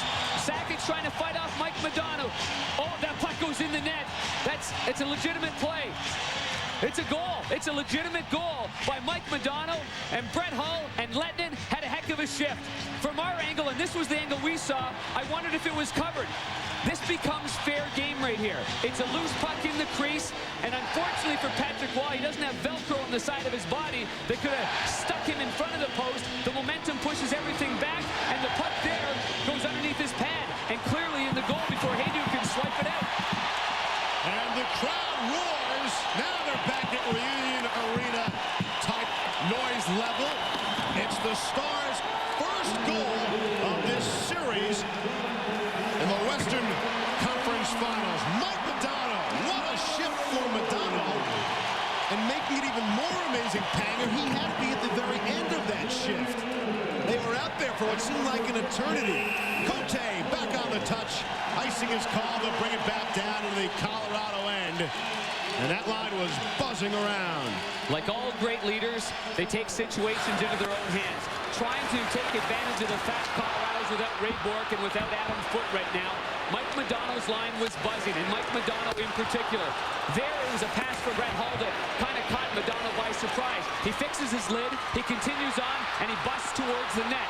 Now it's a battle of pursuit right there, and it's a bit of luck as well, because he fanned on the poke right here, but because he fanned on it, he actually, his momentum followed in.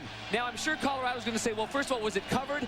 Did he interfere with the goaltender? Did he kick it in on the way in? But I think by looking at that, this is a play that happens, and there are so many times that puck somehow stays out of the net. We all wonder, we marvel at, how did that not go in the net? Well, that one went in the net. And I dare say Joe Sakic did a very nice job trying to hang on to Modano and he play tried. the body position. Yeah, Modano came from behind, so that's tough on a forward like Sakic too. He doesn't have the speed in the pursuit that Modano had from behind. Kept in here by Keane for Dallas, but Colorado will push it ahead.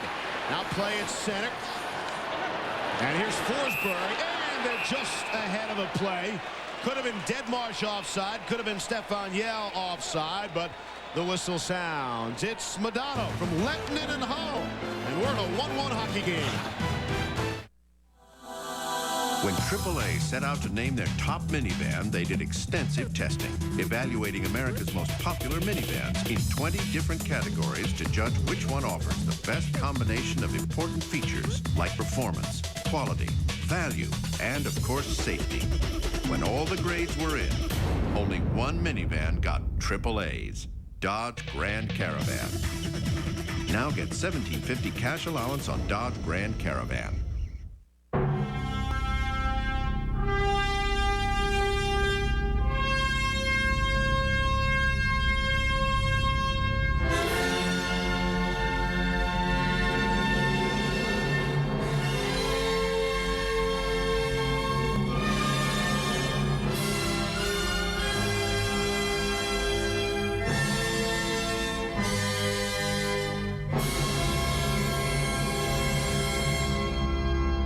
Introducing the new 72-month Pro Start Plus battery from Pep Boys. Every size, every battery, one great price, $39.99. The new Pro Start Plus battery comes in 16 sizes to fit almost all cars, trucks, vans, and SUVs on the road today. And at just $39.99, it's sized to fit your budget, too. Throw in our 18-month free replacement, and you'll have every reason to buy a $39.99 Pro Start Plus battery from Pep Boys. Cars like us. People love us.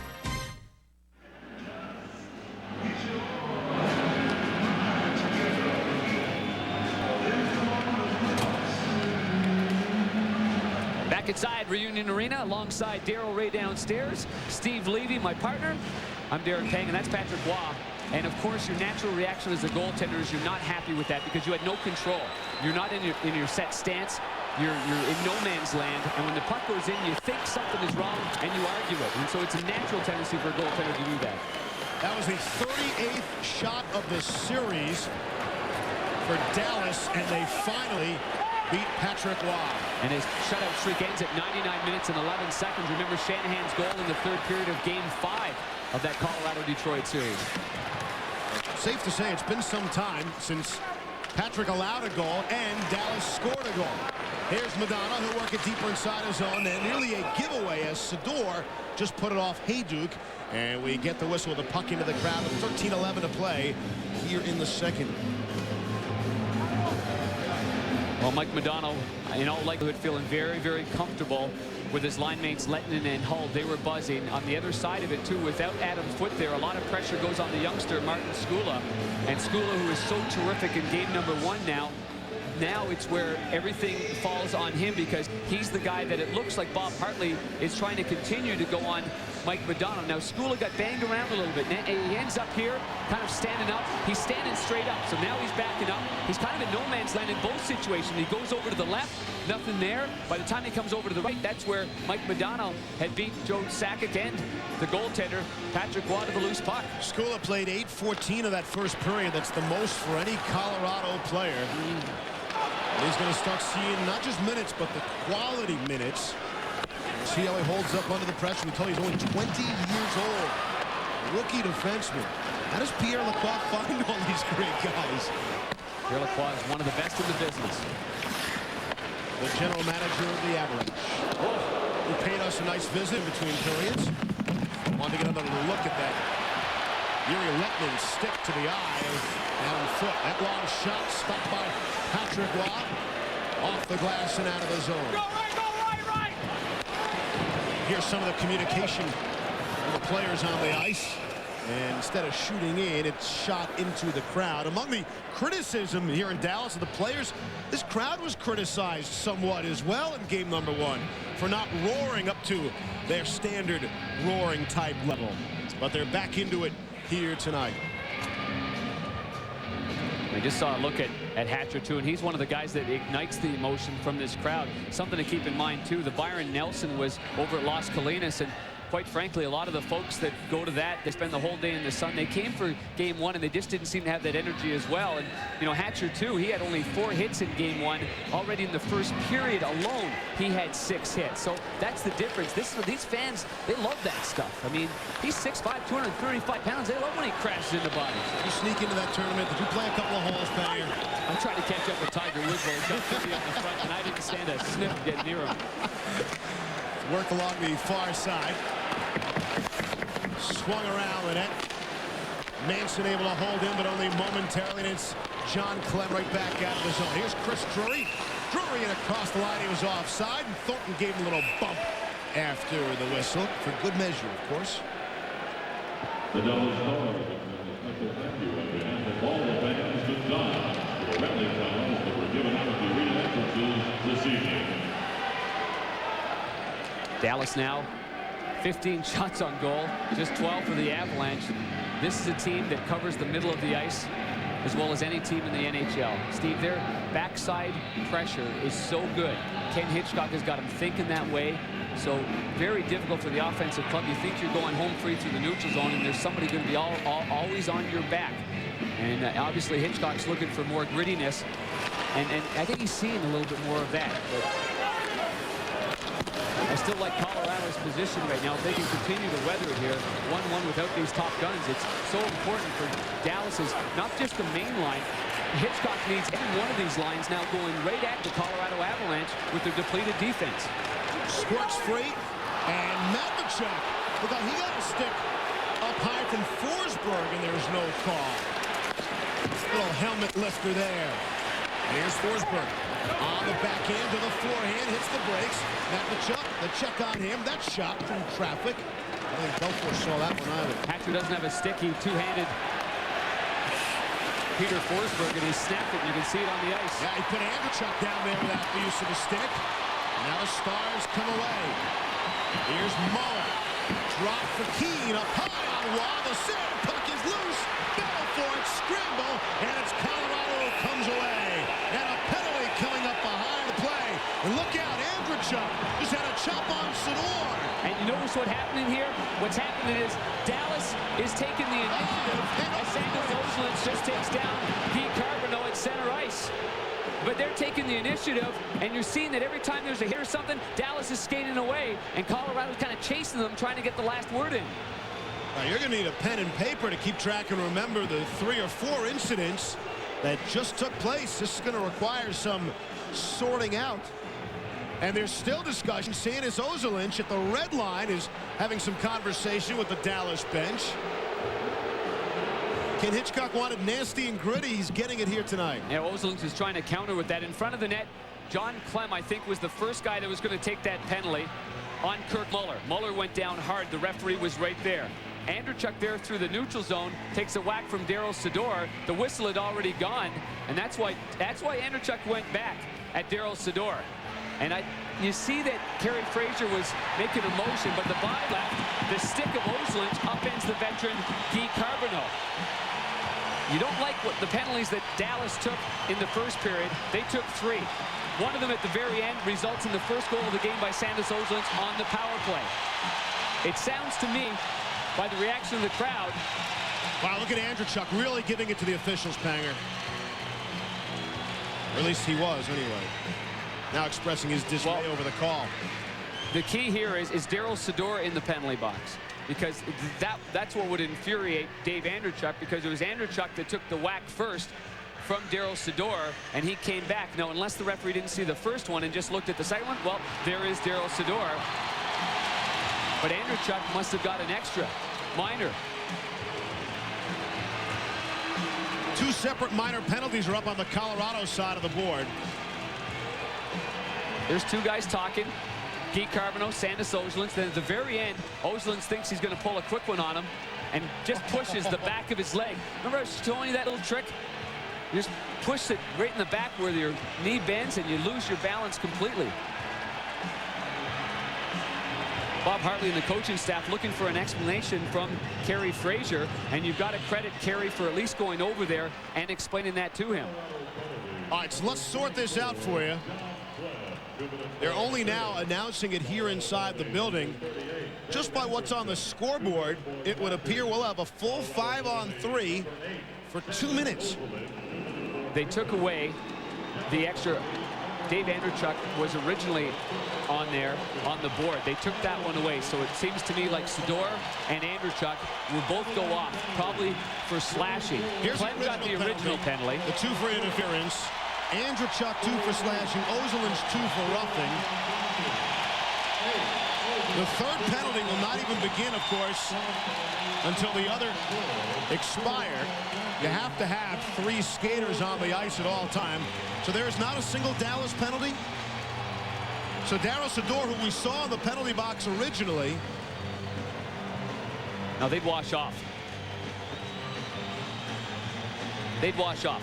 Sador's penalty and Andrechuk originally. Those were the 2 original ones right there. Andrechuk might have got something for talking to the referee for as long as he did. Yeah.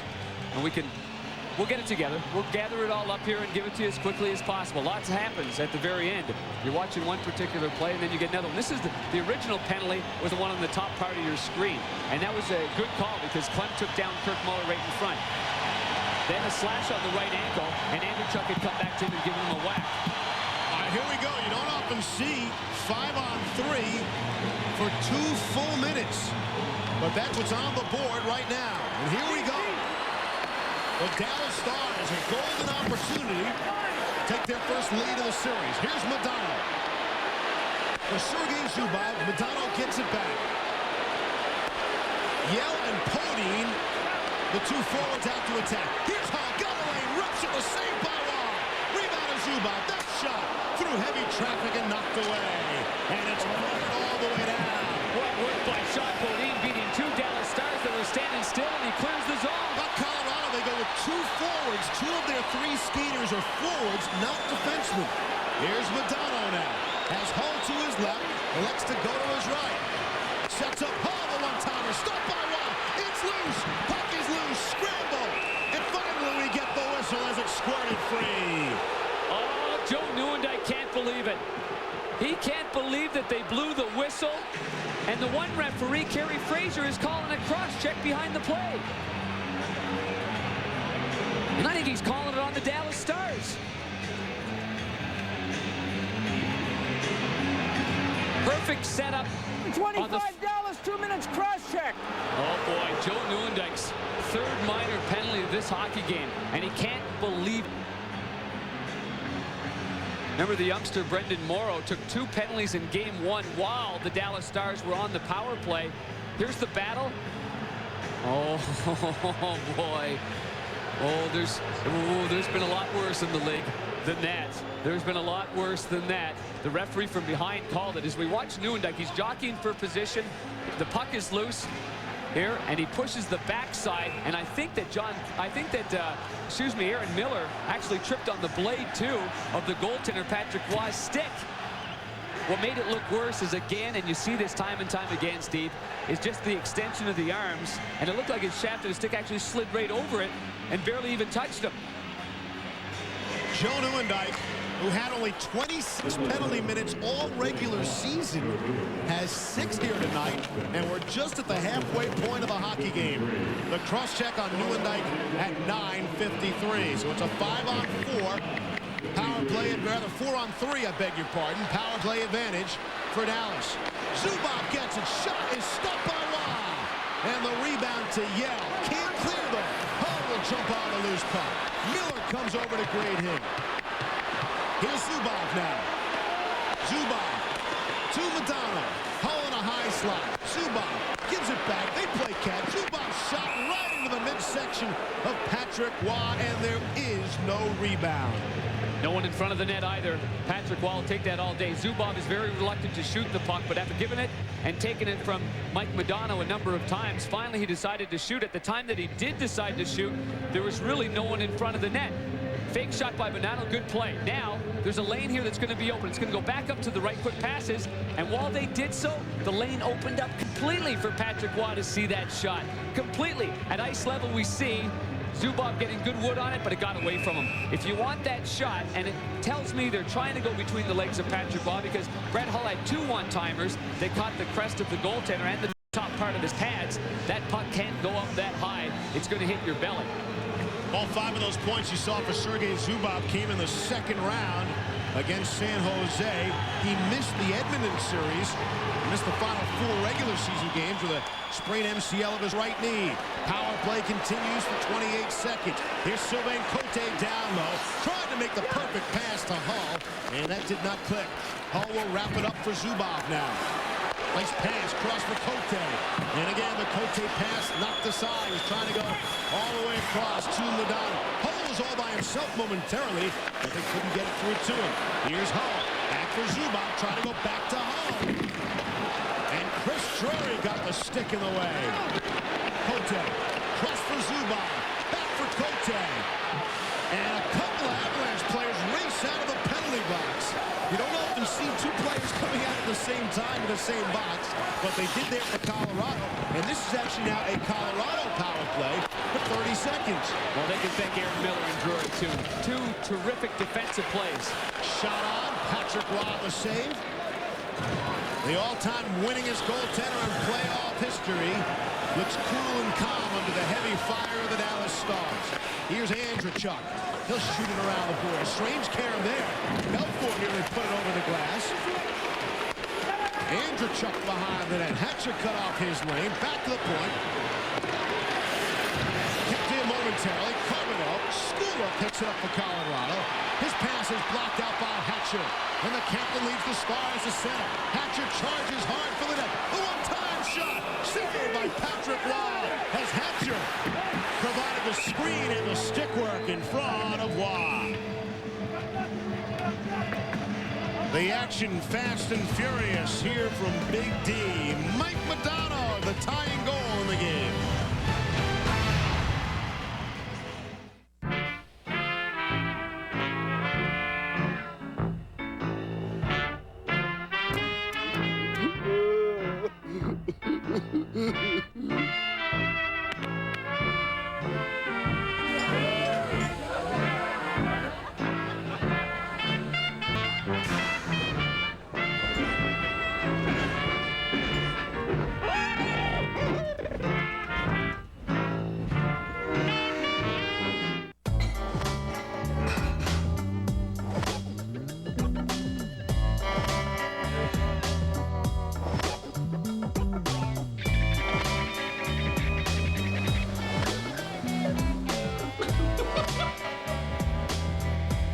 Feeling hungry can affect how you function. That's why there's Balance Bar. It puts great taste, balanced nutrition, and sustained energy in the palm of your hand. Never be out of balance. Hey, Mr. Two-Belt, why don't you change your oil every 3,000 miles? And remember, women know when you lie. Look, Missing an oil change is like giving a woman a vacuum cleaner for her birthday. You know better. Come on, consider the risk. This is reformulated Quaker State. Protection beyond 3,000 miles under any driving conditions. Can you say insurance? Because I could say I told you so. Reformulated Quaker State. It's been tested. It works. What more do you need to know?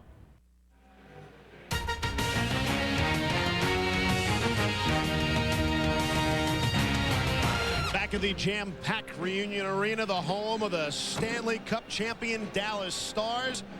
They look to become one of only what would be 9 teams in the post-expansion era to win at least consecutive cups. And of course, Detroit and Pittsburgh did it in the 90s. And the Stars look to get back on it, get on track. Down 1-0 in the series, but they are tied 1-1 here with 7:45 to play. Game 2, Game 3 Friday night shifts to Colorado. You'll see it exclusively, of course, here on ESPN. Gary, Bill, and Brian will have the call there from the Pepsi Center. At the blue line, Andrzejczyk throws the good check on Carbonneau, but they're offside at the Dallas blue line. Well, plenty going on here. And our save sequence spotlight starts on the power play for the Dallas Stars and ends with the great saves of Patrick Waugh getting down to the butterfly. Remember, we're looking at him. What's coming his way are one-timers from Brett Hull, from Sergei Zubov, and he continued to stay on top of his crease, getting plenty of help from his players. But that's battle. You're looking side to side in our Stanley Cup spotlight, and you're seeing the lateral movement of Patrick Waugh. They got him moving from left to right on those situations by Brett Hull. He got across, he got help, he saw the puck, and he shuts down that 5-hole as well as anybody that's ever played this great game of hockey. Shot in, Patrick Waugh out for the stroll to play it. Right to Thornton, though. A couple of close calls in game number 1, which we've documented when Waugh went out for a little walk. Nearly cost his team a goal. Here's Reed, can't handle it center. Nieuwendyk can. Thornton just behind Lagenbrunner, who had to stop. Shot from the angle, saved by Waugh. And Podine gets to the rebound and will clear. And icing will be called on the Dave Manson touch-up. Well, Brendan Morrow scored his first NHL goal against Colorado. He'd love to be out there against the Avs again, but his second choice is to join our Darryl Ray. Razor? Thanks a lot, Steve. Well, Brendan, the play itself late in game 1 was innocent looking. Do you remember what happened on the play with Andrzejczyk? I think we both just stopped and cut back to the middle and just lost balance, I guess. And he was a pretty big man, and my leg couldn't hold his weight, and something had to give, and it was my ankle. Is surgery in the future, or I know you had a CAT scan today?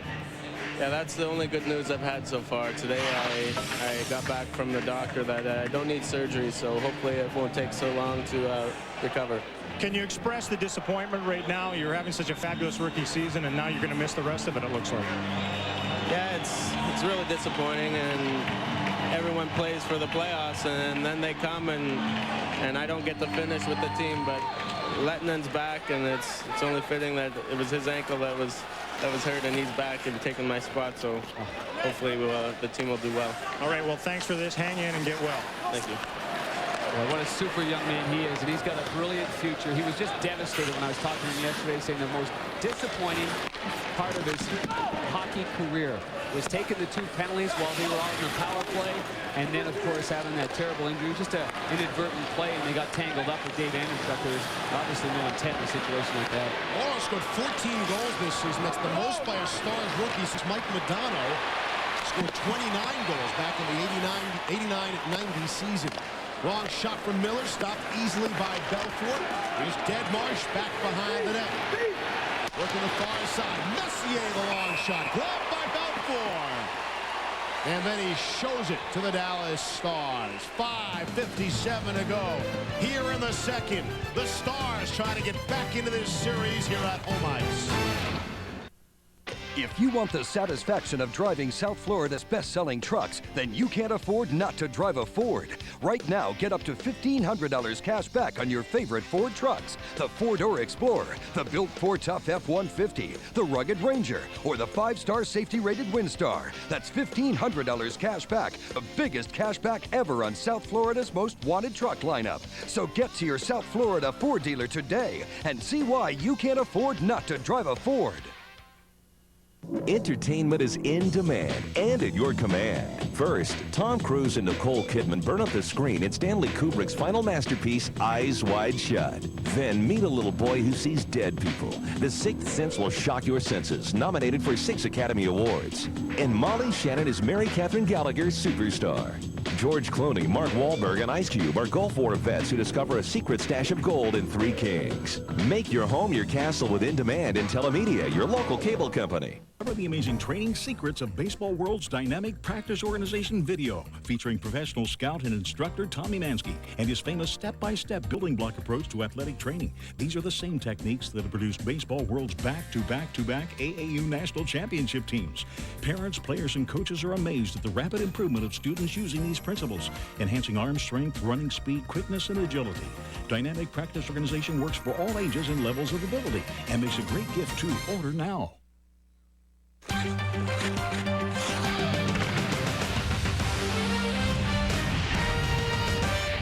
Steve Levy, Darren Pank, Darrell Ray, ESPN's exclusive coverage of the Western Conference Finals.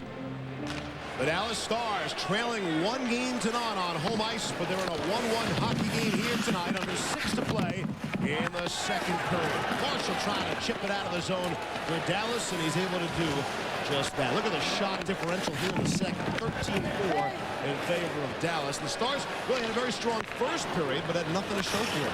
Yeah, but you remember a lot of those shots in that second, they had a 5-on-3. Before Newendijk nullified that with a cross-checking penalty, and it's going to be an icing call here. And the battle ensues, Steve. Every time there's a scrum in the corner, emotions are really high. And if there's one advice you can say from as high up as we are, is to not take penalties in this situation.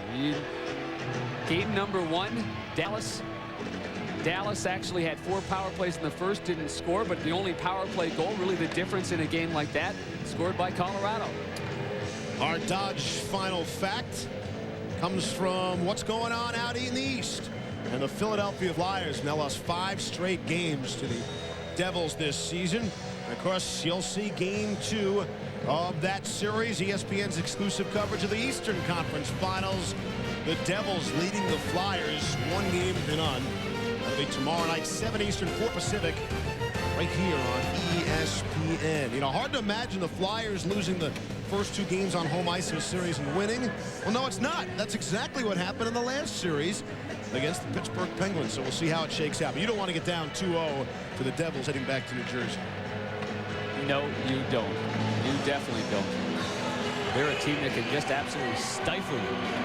Great first 40 minutes. I know you were there with ABC doing a wonderful job there with Barry and John Davidson. That was one entertaining first 40 minutes. It's almost what you'd expect from the Western Conference Finals, just with the great hitting. They let him play the game yesterday. The officials did a great call, letting him play. They're letting him play here in the West, coming up on 5 minutes left here in the second.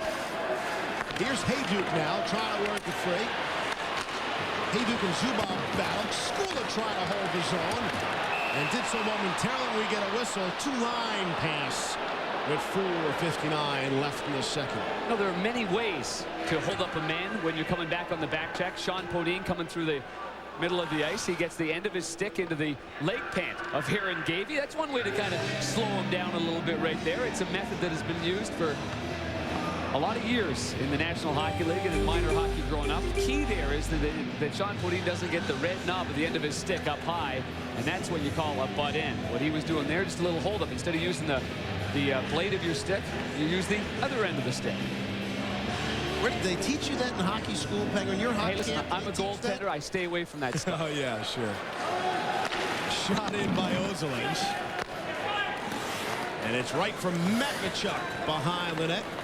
Richard Matvichuk +7 leads the way for all the Dallas Stars, and is the 3rd best number in the postseason throughout the NHL to this point. Shot in, just barely crosses the Colorado blue line. Clam will punch it right back out. Dropped down by Darian Hatcher. Carbonneau is checked hard as he made the nice feed. Again for Hatcher. Darian Hatcher starting to join the play a little bit more here in this hockey game. Centering feed as Muller is dumped down on the ice by Avalanche. Crowd wanting a call, won't get one. Here's Deadmarsh. Oh, nifty one-on-one move by Deadmarsh there, and he still got the puck. Wild scramble in front, and the net was knocked off, and I don't know how. Yeah, Richard Matvichuk fell backwards on the goaltender, Eddie Belfour. Belfour went back and knocked the net off there. The faceoff should be inside the zone because it was two Dallas Stars players.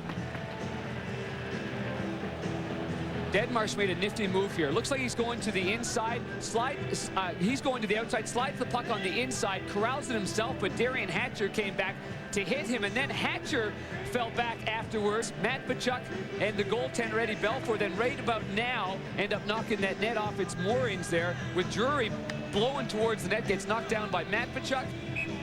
Let's see how, well, between Matvichuk's arm and Belfour's left side, they made sure that that net came off right there because they were scrambling a little bit because of the good, powerful move on the outside by Adam Deadmarsh. I was wondering which Dallas defenseman fell for that one-on-one move, and it wasn't a defenseman. It was Mike Keane, the forward, so Deadmarsh trying to take advantage of that situation. Oh, trying to take advantage was Colorado, and Belfour had to be ready.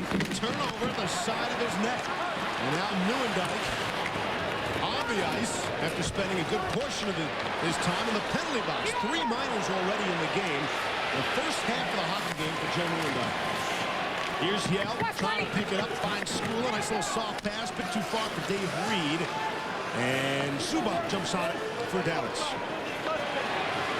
With 3:37 to play here in the second, you're watching ESPN's exclusive coverage. Game 2 of the Western Conference Finals. Avalanche, the goal at 25 seconds of the second. Mike Modano countered at 5:24 of this second period. And that's where we stand on a 1-1 game. As icing is called, Dallas looking to get the series to 1-1 on its way back to Colorado. Well, Dallas has complete control off the faceoff. Zubov's looking around, and it goes right off the stick of Podine, dangerously in front of the goaltender Eddie Belfour. Zubov's not normally a guy that's going to go in that situation, but it looked like, first glance, I mean, I think he was trying to go up the wall. Maybe by hitting the heel of the stick, it came back quickly, but Colorado covers the middle of the ice. I'm not going to say as well as the defending Stanley Cup champs, but it's an area that they've really improved on. They come back through the middle of the ice as well, so you've got to keep it away from there. So right now it's a game of the boards, keeping everything on the outside and see what you can get from that. The face-off numbers, more of what you would expect. That was not the case in game number 1. And Darian Hatcher looked like he was slashed. He dropped his glove immediately as he skates away. That was right off the face-off. And we'll have to take another look, but a penalty is coming up.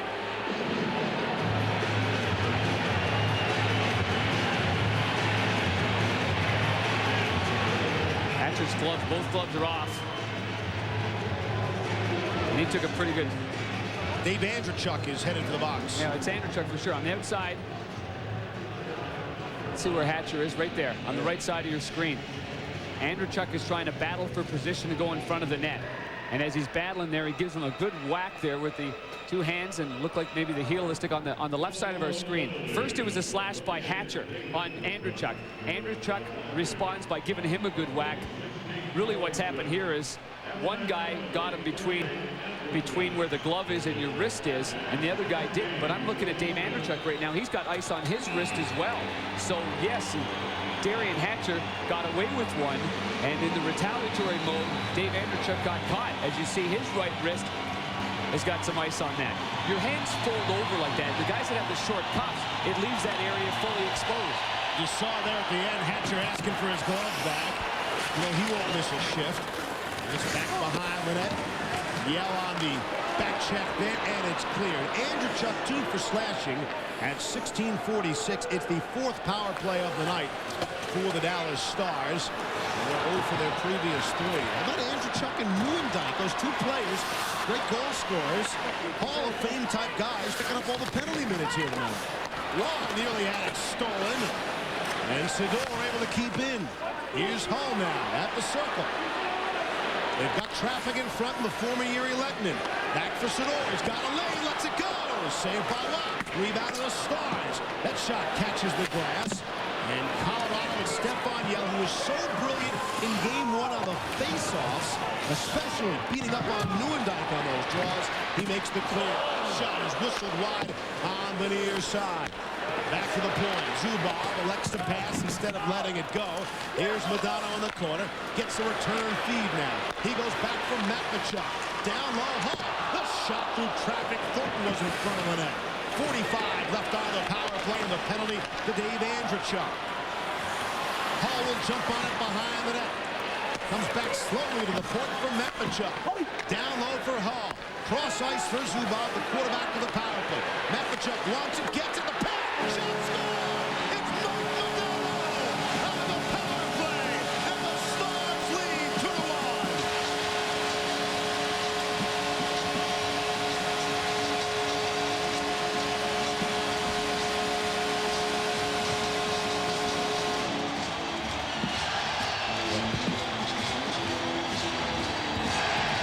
What a game for Mike Modano. What a game on home ice.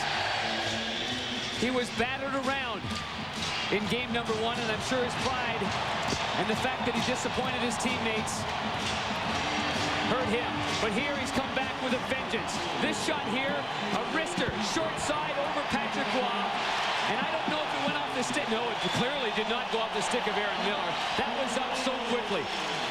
Modano getting himself in position off the half wall, getting ready, stick on the ice, one quick motion, and he gets this up in a hurry. With the motion of that, I was shocked that he got it up as quick as he did.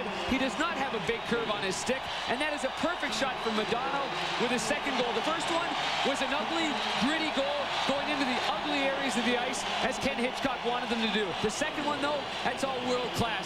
No grittiness about that. That's a finisher's touch that you can't teach. It's the first lead for the Stars in this series. Modano from Matvichuk and Zubov. And it's their first power play goal of the series as well. It comes at 18-15. And you're right, Mike Modano was hammered in game number 1. And quite frankly, no one is benefiting more from the Adam Foote injury than Mike Modano. And it's up to Modano to take advantage, and he has. As it's rolled back into the Colorado end. Skula on it. The crowd really into it. Skula just coughed it up to Murray. But he makes the body check and gets it back. Now another giveaway by Skula. Centering feed in front. Wild's got it. They battle away and it's still loose. And the puck is shot wide. Play allowed to continue on in the final minute of this high-octane second period from Big D. And now finally we get a whistle of the puck. Frozen in front of the Dallas bench, and they are on their feet. A standing ovation for the Stars here at Reunion Arena. And Dallas, their first lead of the series, they're up 2-1. And the reason the fans are still on their feet is because the sustained momentum for the line that came out. Kenny Hitchcock goes to the veterans that they're there. All former captains of the Montreal Canadiens. Mike Keane on one side, Guy Carbonneau in the middle, and Kirk Muller on the other side. Their combination is 106 years old. This is the line that scored the game-winning goal in Game 4 against Edmonton. They've gone back to this line, and they are just as important as the momentum that Mike Modano just by scoring. This line comes back out. They get a great chance on Patrick Roy. Now it's up to the Nieuwendyk line to feed off of that. All 3, 4. There's no Montreal Canadian ties here. The general manager, of course, is Bob Gainey. Their assistant coach is Doug Jarvis. I mean, it goes on and on and on. Of course, the guy in the Colorado end, the goal, Patrick Roy, knows something about Montreal as well. But you love that from your team when you're throwing them out. Now this line with Nieuwendyk. Now they're coming right at it. Former Canadian Scott Thornton on the ice for Dallas. As it's worked around the near side. And Colorado has it behind their own net. Dallas all sorts of pressure. Clem able to push it ahead. Langenbrunner for Dallas. Off Thornton's skate, he can't find it. And it's moved ahead, and Hatcher back on the ice after taking the slash to the wrist. And the horn sounds, ending period number 2.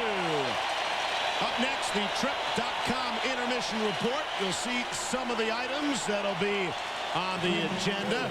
But Mike Modano's goal at 18:15 of the second has given Dallas a 2-1 lead as we head into the second intermission. Modano called game one of this series one of the most interesting physical games I've ever been involved in. This is even more interesting for Modano. Back to John and Barry. An ugly goal and a sexy goal from Mike Modano. They're up 2-1 after 2. This is Dallas Star hockey. Get your lead after 2. Now, what do they do in the third period that makes them so successful holding leads? Well, they clamp down defensively. They got a lot of veterans. Panger has mentioned about that line, the Montreal line, all captains of Montreal. They'll play a ton in the third period with a lead. They don't beat themselves. They get the puck out against the wall. They make smart plays. They never go across the middle. They never make blind passes. A guy like Hatcher and Matvechuk are going to play a ton in the third period. Colorado's just got to keep doing the same thing. Get to the front of the net, shoot the puck more, just like how they got their first goal. But without Bork and without Adam Foote, who left the game in the first period, going to be very tough for Colorado. Excuse me. The intermission report is on the way. Trip.com. Stay with us. Coming up, we'll talk about the Devils and the Flyers. Boy, Devils look good in game one. Do the Flyers have any chance? Barry comments. What do you want? Who do you care for? By Bud Light. By Bud Light, the official beer sponsor of the NHL. And by Volkswagen. On the road of life, there are passengers and there are drivers. Well, everything's big in Texas, and here in Dallas, nothing bigger than this third period upcoming for the Stars. They lead the Avs as they try to even up this best-of-7 Western Conference Final Series. Back inside Reunion Arena, Steve Levy alongside Darren Bank. Clearly, the big story is already without Raymond Bork, the Avs are without Adam Foote, and no one's taken advantage more than Mike Dono. He has. He's seizing the moment here, and he's taken momentum of this hockey game, largely because of the absence of one of the great warriors that we have in the NHL, and that is Adam Foote. You have to give Dallas plenty of credit for the way in which they've taken it over. At the same time, Colorado, Steve, is going to have to do a better job of regrouping as a team. It certainly does wear on the fact that Bobby Hartley, the head coach of the Colorado Avalanche, is using players that aren't used to be in those situations. Martin School has been paired with Aaron Miller. They are going to have to be real big horses here in the third period. The Dallas Stars 7-0 when leading after 2 periods of play in postseason action as they are here tonight. The third period is underway from Dallas, Texas. The Stars looking to even this series before it shifts back to Colorado for Game 3, which you'll see on ESPN on Friday night. Something about a concert getting in the way out at the Pepsi Center in Denver, and that's the reason for the long layoff. And many people will expect Raymond Bork's return either way in game number 3. Shot into the Dallas end now. Deadmarsh for Ozolinsh. Here's Drury, couldn't tee it up, had Belfour down and out. That shot is stopped by Belfour. Right on, Belfour another save. And the first 46 seconds of this third period owned by Colorado. In game 1, Colorado had 4 odd man rushes as compared to 1 for the Dallas Stars. Here early on in the third period, it's a very quick 3-on-2 break by Drury's line. Forsberg and Deadmarsh on that line as well. And Drury had a chance to shoot on the short side. He chose to hang on to it. It was a smart move. Forsberg got a real good shot. Then the rebound snuck right back to Drury, who pounded a little half-volley backhander that Belfour had to squeeze off with his right elbow. Off the face-off. Stars get to it and out of the zone. There's no question. I'd say even beyond scoring the 2 goals, Mike Modano's been the best Dallas Star tonight. He's just had tremendous jump throughout, grit and determination as Hull upended Sakic. And Miller jumps on it. Cross for Skula, near side. Pushed ahead off the glove of Andrechuk and shot in. Yeah, through 40 minutes, Mike Modano played nearly 17 minutes of hockey and was a +1. Lettinen trying to force the issue deeper. Work the fray. Here's Modano. Back to the point. Zubov for Hull. One touched it towards the front of the net. Miller is there off the glass and out of the zone. Yell, a heavy-duty hit on Sador. Sador knew he'd be punished, but still made the play. And right back out for the second shift of this period already. Aaron Miller and Martin Skula. Ozolinsh had stepped on for a brief time. Knocked out of midair by Mike Keane. And we get the whistle, touched with a high stick. Gives us an opportunity to share with you our Visa storyline. Adam Foote of Colorado left the game 2:42 of the first period with an eye injury. If we get any more on it, we'll pass it along to you. He is in the hospital. Sandis Ozolinsh, a power play goal, and Mike Modano's got a pair. Our Visa storyline replays go back to game 1 when Adam Foote was such a horse on Mike Modano. Here in game 2, the unfortunate stick coming up and clipping the eye of Adam Foote on the follow-through, and the physical play of the team in white. The Dallas Stars accentuated by the Bulldog effort of Mike Modano on that goal, and solidified by this brilliant shot to the short side over the shoulder of goaltender Patrick Roy. And clearly, Mike Modano has come out here with a vengeance after not playing very well in game 1. And Ken Hitchcock said that about Modano and said he would. He said he's faced much more adversity in previous years. Teams have played him much tougher than the Avs did in game 1, and that Mike has always responded, and he has responded here again tonight. Here's Thornton ahead of the play, a bit too far as DeVries, who's been very solid playing in place of Raymond Bourque. DeVries is at a +2, this being his 4th game, the 4th game Bourque has missed in the postseason. He's averaging about 9 minutes per game, DeVries is, and those numbers might pick up here tonight in the absence of Foote as well. Up the boards, nearly clipped the linesman. He's in position to raise his arm high enough to indicate to all that icing will be called. Once again, here's Darrell Ray. Guys, Joe Nieuwendyk did us a solid before the game. He was kind of like Don King. He was promoting a street fight. And a street fight is what we've seen here tonight in the Stanley Cup spotlight. Vicious enthusiasm physically from both sides. Nobody has been immune from it. Goaltenders have been bumped up. Players have had words. It doesn't matter whether you're one of the stars or one of the grunts. Everybody has taken the opportunity to take the body, to bump body and trade paint. And it's been everything that Nieuwendyk had predicted prior to this thing. The caution, don't win the street fight, but lose the battle. That's tonight's Stanley Cup spotlight. All right, Razor, thank you. Off that face-off, the Avs get to it. Kind of uncharacteristic for Joe Nieuwendyk. That word didn't even come out of his mouth, street fight there. And that gives you an idea of what it's all about here in the Western Conference Sponge. Nieuwendyk has played it tough. 3 minor penalties himself here tonight. Keane able to push it inside the zone. Check on Clem, trying to work it free. Muller is in deep. Kirk Muller had a disallowed goal early in the hockey game. The Stars will not be complaining after they take another look at it and read the rule book. The call was clearly the correct call made by the NHL officials. At center, here's Darian Hatcher, took a slash late in that second period, but returns to action as we knew he would. And that pass cannot connect with Sakic, and Sidor with all sorts of time. Goes back to the touch, and icing will be called. I think one of the things that Ken Hitchcock said to me yesterday morning was Colorado's tenacity to defend was greater than our tenacity to score. That has not been the case in this hockey game. The battles, and clearly there have been a lot of battles in this game. There's been a lot more nastiness. There's been a lot more on-edge play by the Dallas Stars, and certainly they are in an urgent situation to tie up the series at 1-1. They can ill afford to go to Colorado trailing by a margin of 2-0. They put themselves in great position with an outstanding second period and 27 shots on goal. And if not for Patrick Roy, this is much more than just a 2-1 hockey game.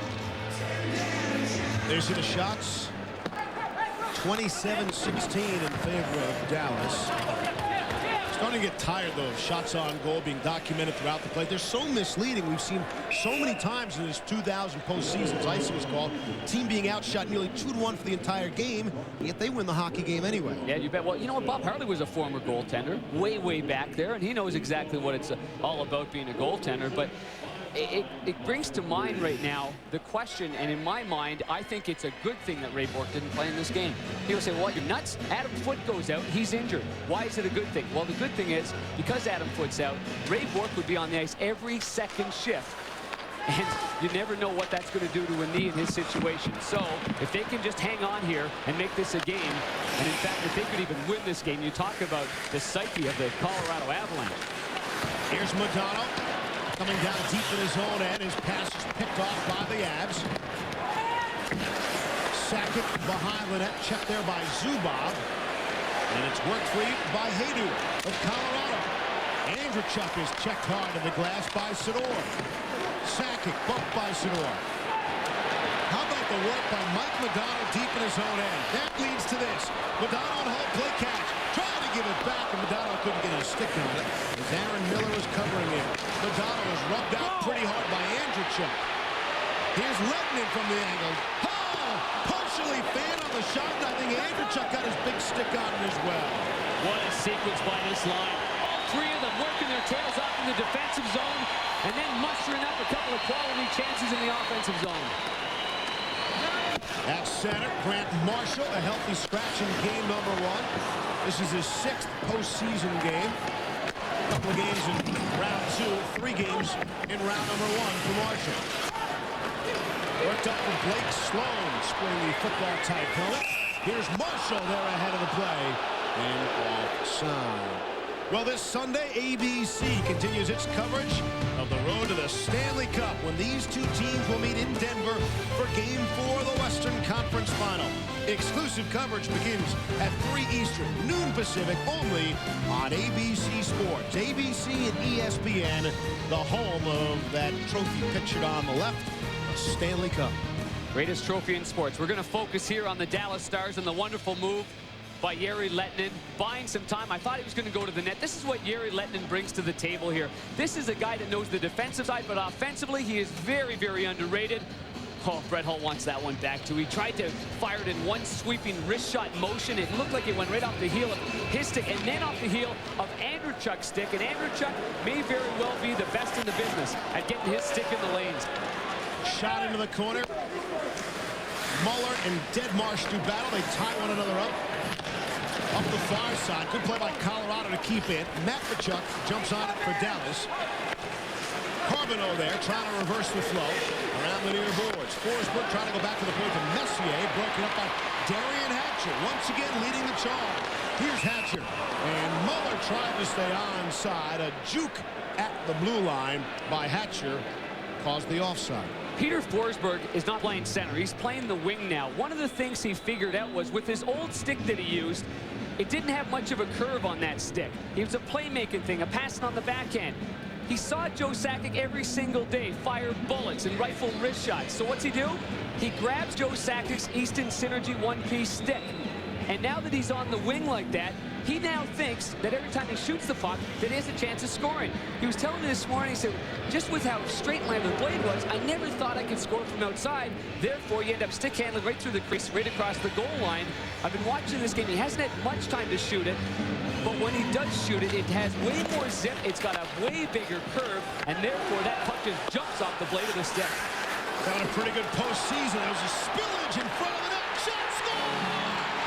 Red Hull off the one-timer, and it's 3-1 Stars.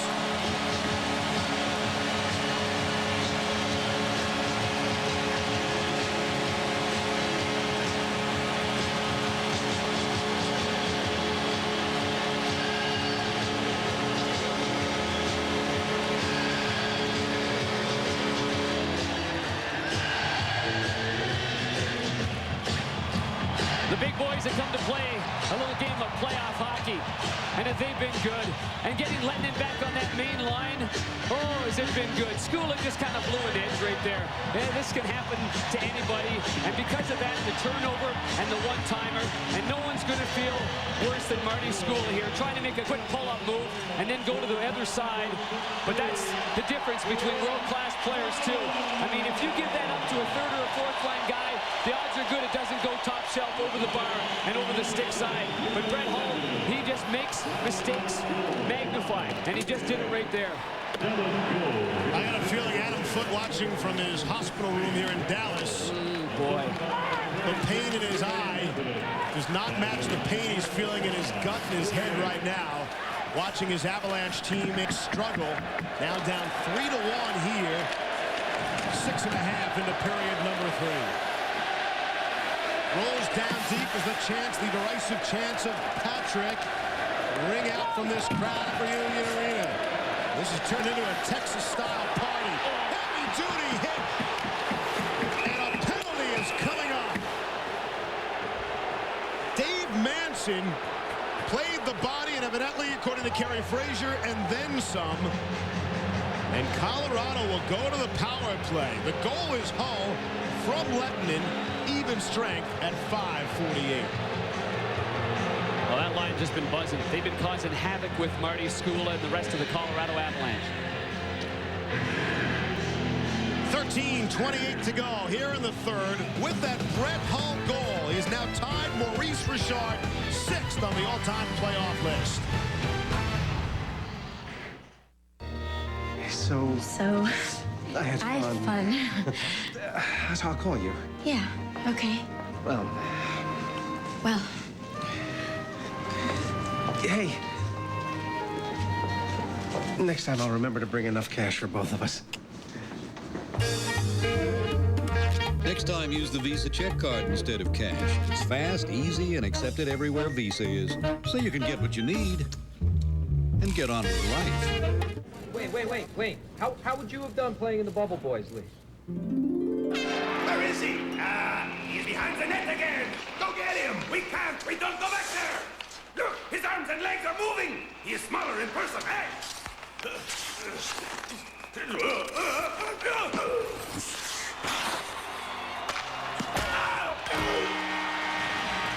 I think it had done pretty well. What did he say? Let me at him. Go ahead. You're not going to stop me?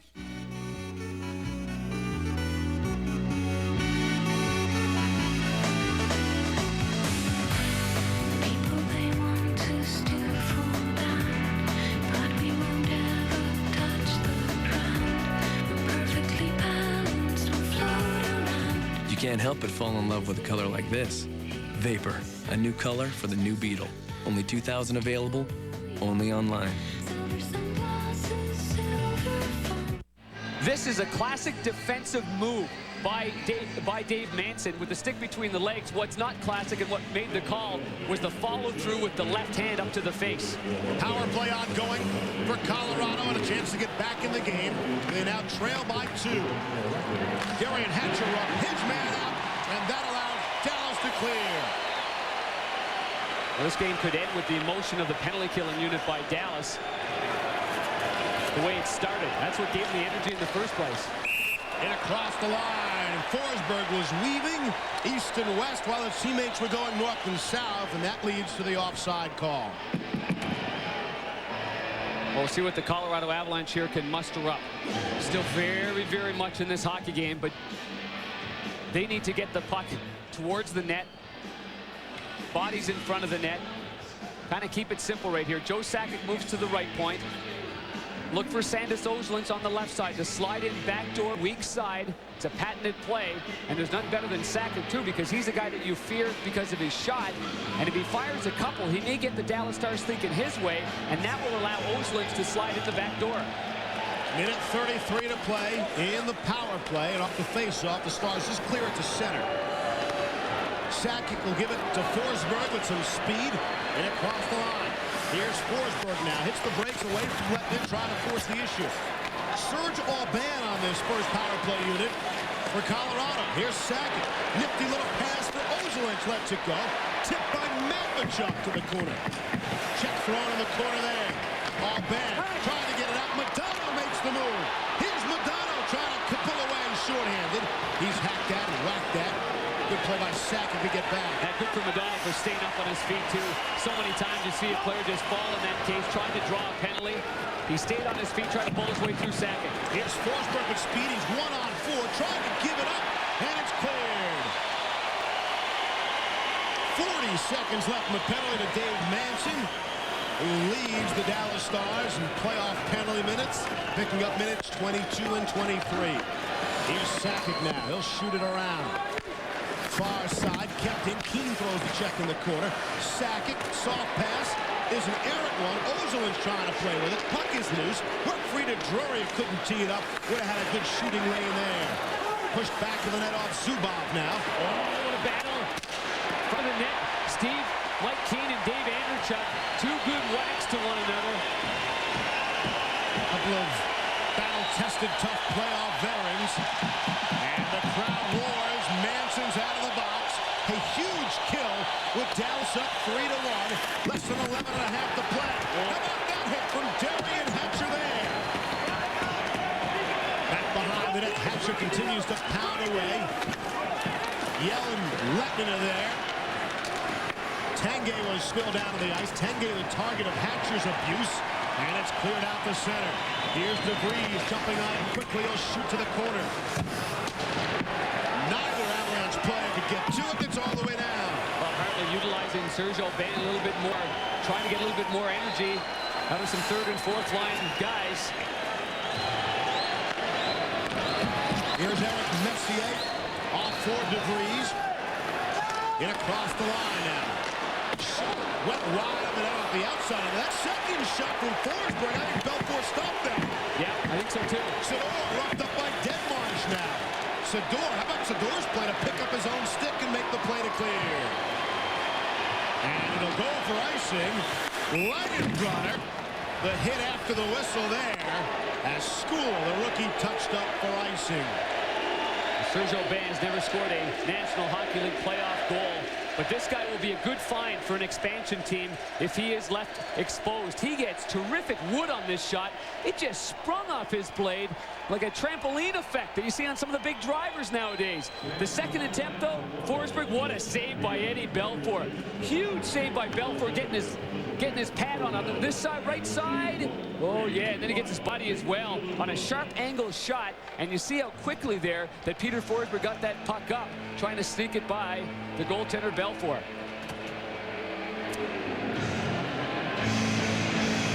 Sakic and Madonna will do battle on this draw. Remember, those two hooked up on the first Madonna goal.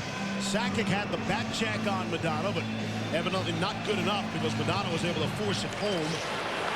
And that gave Dallas the tie hockey game at that point. That shot stopped by Belfour as John Clem got it, and Belfour looked crossed up there for a moment. Yeah. Well, he goes on one side, and you're trying to make sure you keep it in. It's not going towards the glove. Face-off wins here by Colorado. They're getting a little bit of position here. We stop it right here. We got a good battle here, and that's going to leave a little bit of open space. Andreychuk looks like he took out two guys. Yeah, he did. He kind of pushed one guy away. That allows Ozolinsh to go to the one side. Quick little move right there. And Andreychuk, what a smart player, too, huh? He's right back in the middle of the ice on the blue line, taking care of the defenseman that jumped in before Clem let this go. On the stick side like that, it's often difficult to corral it and then get a whistle. Off the face-off now. The Stars trying to get to it as they 2-on-2 it. To the right side of it, Belfour squirts free nearly for Sakic. Madonna and Carbonneau. How about Carbonneau ducks under the hit, able to clear it to center as Ozolinsh went after him. Zubov is back to chase. Icing is called. They'll bring it back down into the Colorado end. The Avs, with 9:50 to play here in the third, find themselves trailing by a pair.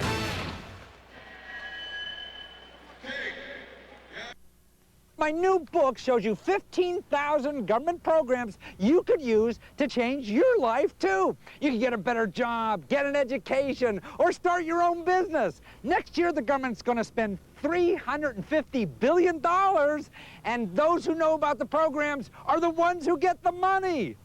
If I could get $15,000 to go back to school, any woman could do it. Call 1-800-252-6500. The NASCAR Ride-Along program puts you in the action. Oh, this is great. What? I said this is great. Yeah? Yeah. Pepper really seems to be enjoying himself today. He might want to get his head back in the window. You think so? Yeah. NASCAR on ESPN. Come on, pass that guy. Pass that guy. Okay.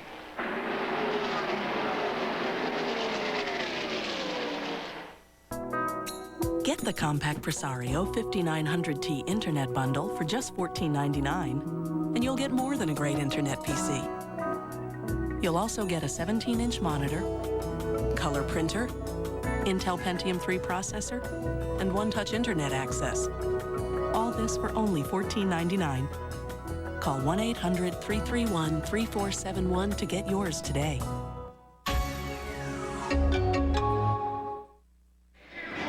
Welcome back to Dallas, Texas. Steve Levy alongside Darren Pang, getting late here in the third, especially for Colorado. But this is the point where Eddie Belfour has been at his best now as the Avs mount an attack, try to get back in this game. Same thing that happened in game number 1 when Patrick Waugh took it over in the final 20 minutes. This is all desperation, all-out firepower for the Colorado Avalanche. Face-offs become really important.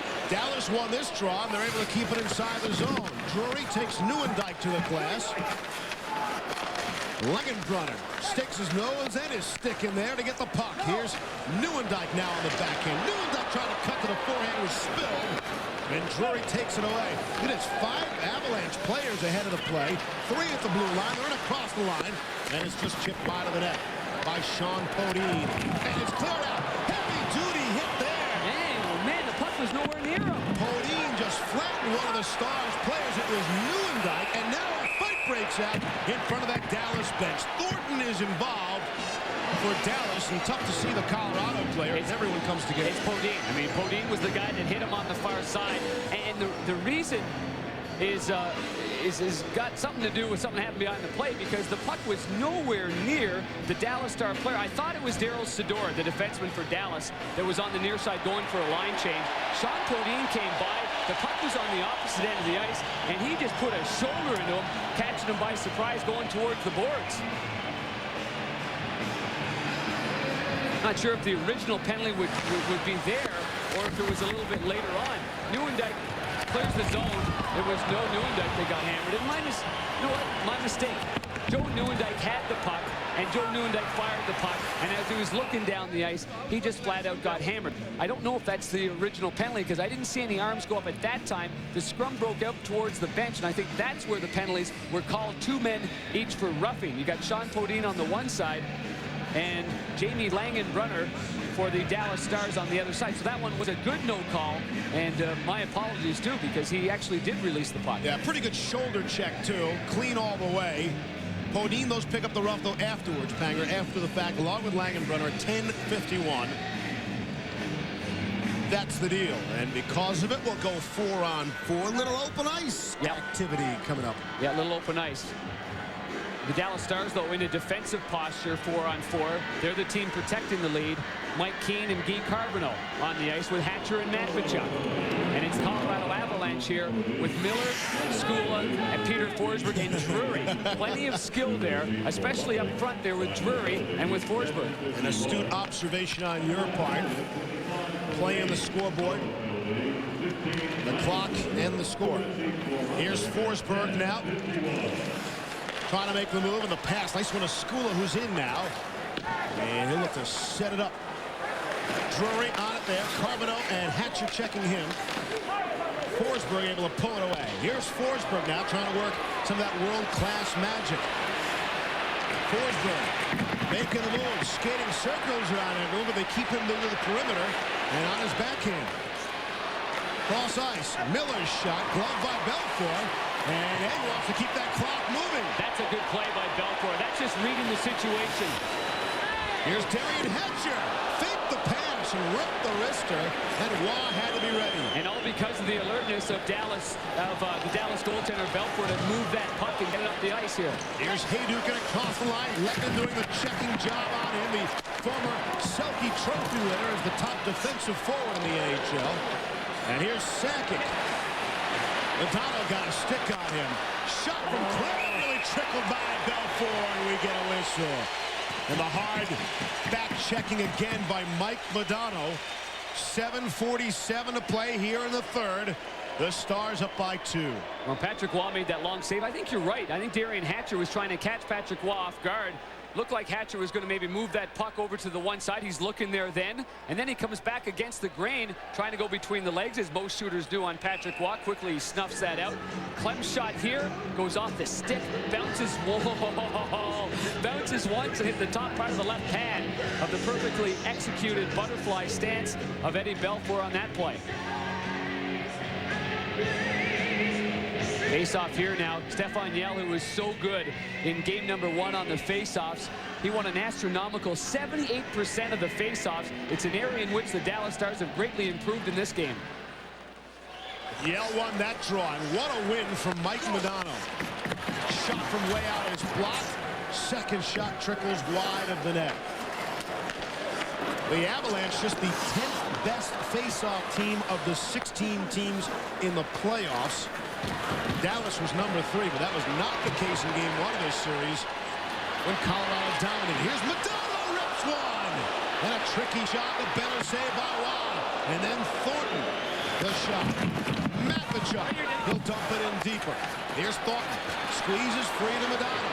The pass for Matvichuk. He goes across. Big shot is blocked. And the second shot to Thornton behind the net. Good play to reverse on Clem. Back to the point. Matvichuk calls for it. Gets it. Finds Cote. Now has to recover. There's Madonna. Centering feed. Cote off the give and go. And Cote was flattened by Detmarsh in front of the net. Some rough and tough real estate in front of that Colorado Avalanche goal. Wonderful puck movement though by Dallas. I mean, they're causing Colorado to run around a little bit. At center now. Here's Serzov back. Leaves there for Dave Reed. Trying to give it back to him. Muller comes over to put our band down. Tanguay to the front of the net. Up the near side and out of the zone. And Eric Messier back for the touch, and they'll bring it back down to the Dallas end with 6:15 left in regulation time. Our Bud Light Stanley Cup summary. Well, the road team's off to a good start in Game 1 of the conference final. Philadelphia went 2 for 23 on the power play against New Jersey. And Dallas has allowed 2 goals or less in 7 straight home playoff games. If they lose tonight, they'd have to give up 4 on home ice. That seems very unlikely at this point, although anything can possibly happen. Mike Modano going from his own end all the way down, skating 200 yards to get a scoring chance. From behind his net, winding up, plenty of speed now. Now, how are you going to stop this kind of speed? And he's coming through the middle of the ice. That's not an area that many guys have had chances with these two teams. And certainly Mike Modano has played his best game that I've seen in the playoffs. I haven't seen them all from the Dallas Stars, but at this kind of time, in this type of situation, he's showing what kind of character and what kind of heart he's got. Modano, the top scorer in Stars history. That's regular season and playoffs. If you're curious, he's never scored a postseason hat trick. He's got 2 goals tonight. We've still got 5:45 to play here in the third. Icing is called. They'll bring it back down to the Dallas end. His time is running short for the Avs. Here you want sushi and wasabi. Wasabi. Yeah, wasabi. Wasabi. Wasabi! Wasabi! Wasabi. Wasabi. Wasabi! Wasabi. Wasabi! Wasabi. Wasabi. Wasabi!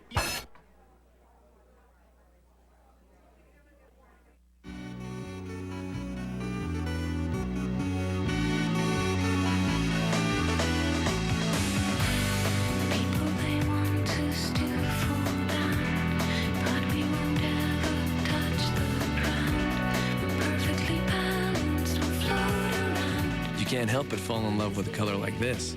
Vapor, a new color for the new Beetle. Only 2,000 available, only online. With 1-800-COLLECT, you save a buck or two. So why doesn't everyone use it? It's so simple. You use 1-800-COLLECT to make that call, right? Oh, I forgot, man. Forgot? You forgot. 1-800-COLLECT. Collect call is so simple. Well, I've been up all night studying, man. I was just studying all night. It's like the number is 1-800-COLLECT. Okay, write it down. It'll save you big bucks. Have you heard of paper? Yeah. 1-800-COLLECT. Save a buck or two.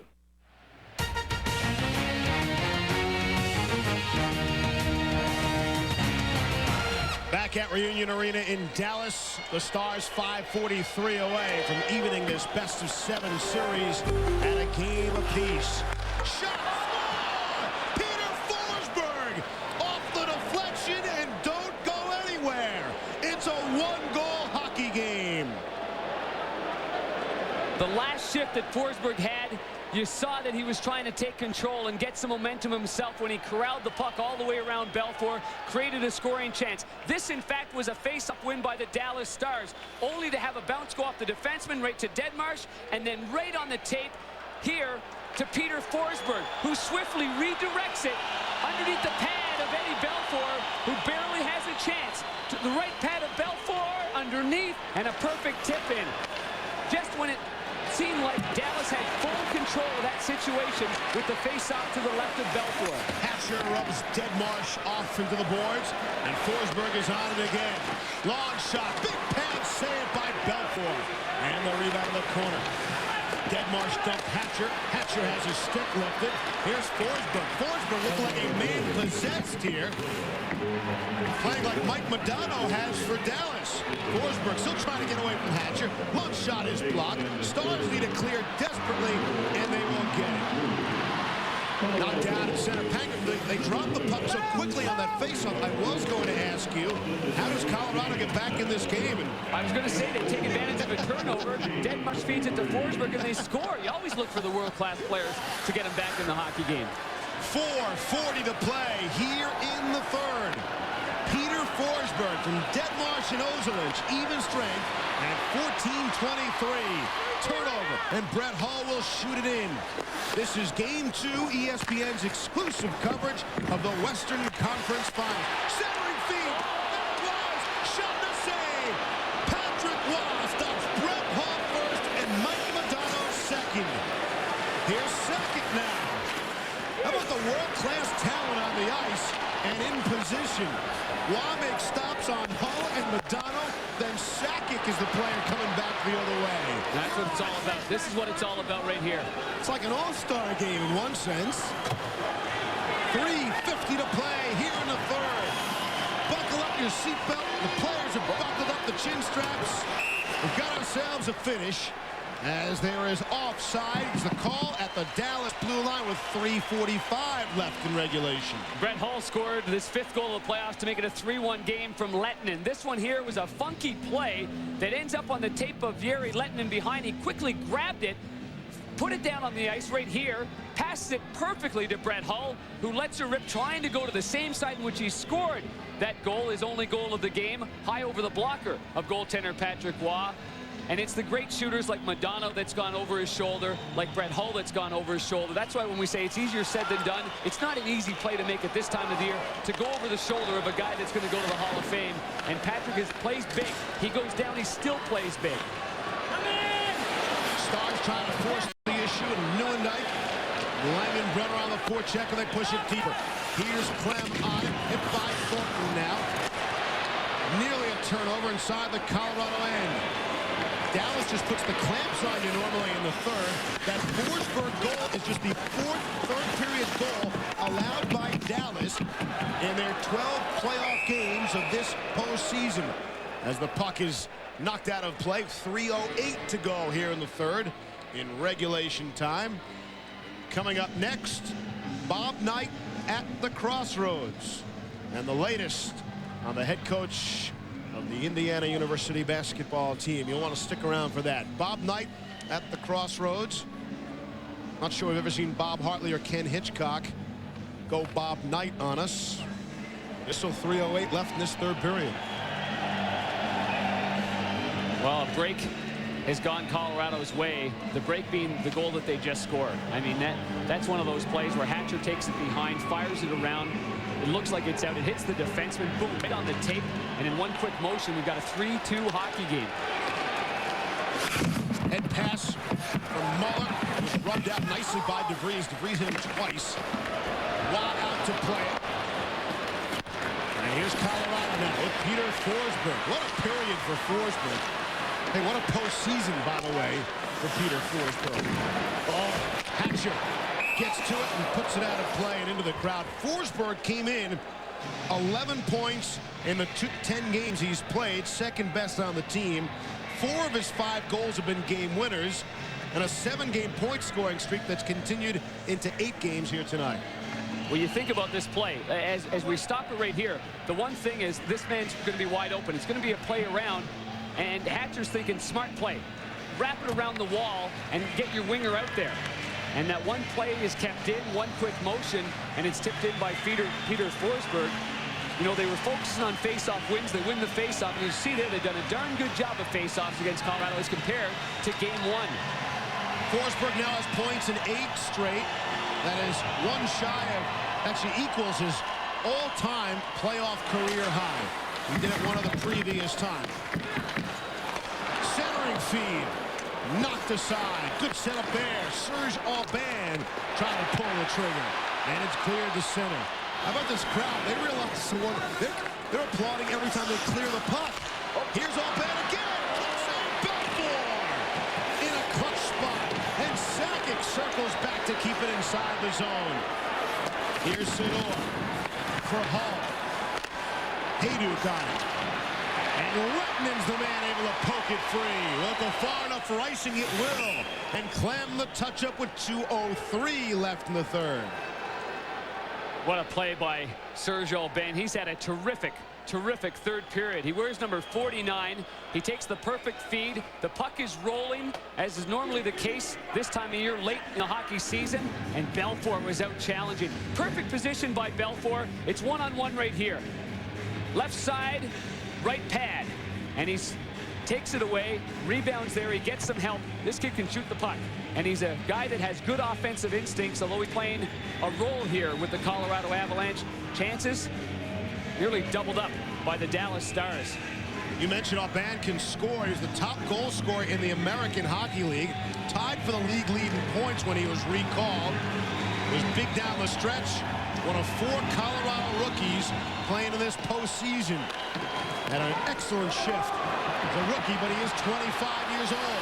2-on-1 the other way. Shot stopped by Patrick Waugh.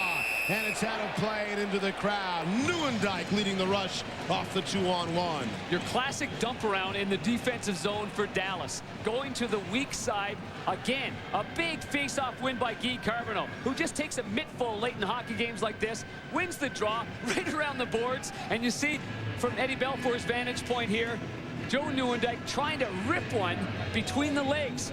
Puck is jumping. Nieuwendyk taking on the back and looking up. Now he's looking up. Now he says, no, this is my option right here. Let her go with the tongue waggling, as normally is the case for Joe Nieuwendyk there. A 2-time 51-goal scorer, 87, 88, and 88, 89. And those pads right there, I mean, he's going to give you that. He's good. That's part of the package of Patrick Waugh. He's giving it to you, but as soon as it's off the stick, when you've got a confident goalie like Patrick, he's going down. And he continues to shut down the shooters from the angle on that play. Off the face-off, possession to Colorado. And Skula will set it up behind his own net. On with Aaron Miller now. They look to push it ahead with Sakic. Nice little touch pass from Deadmarsh. And Sakic has it. He's 1-on-3. And the Stars get to it and clear. Here's Hull trying to break through a couple of Colorado players.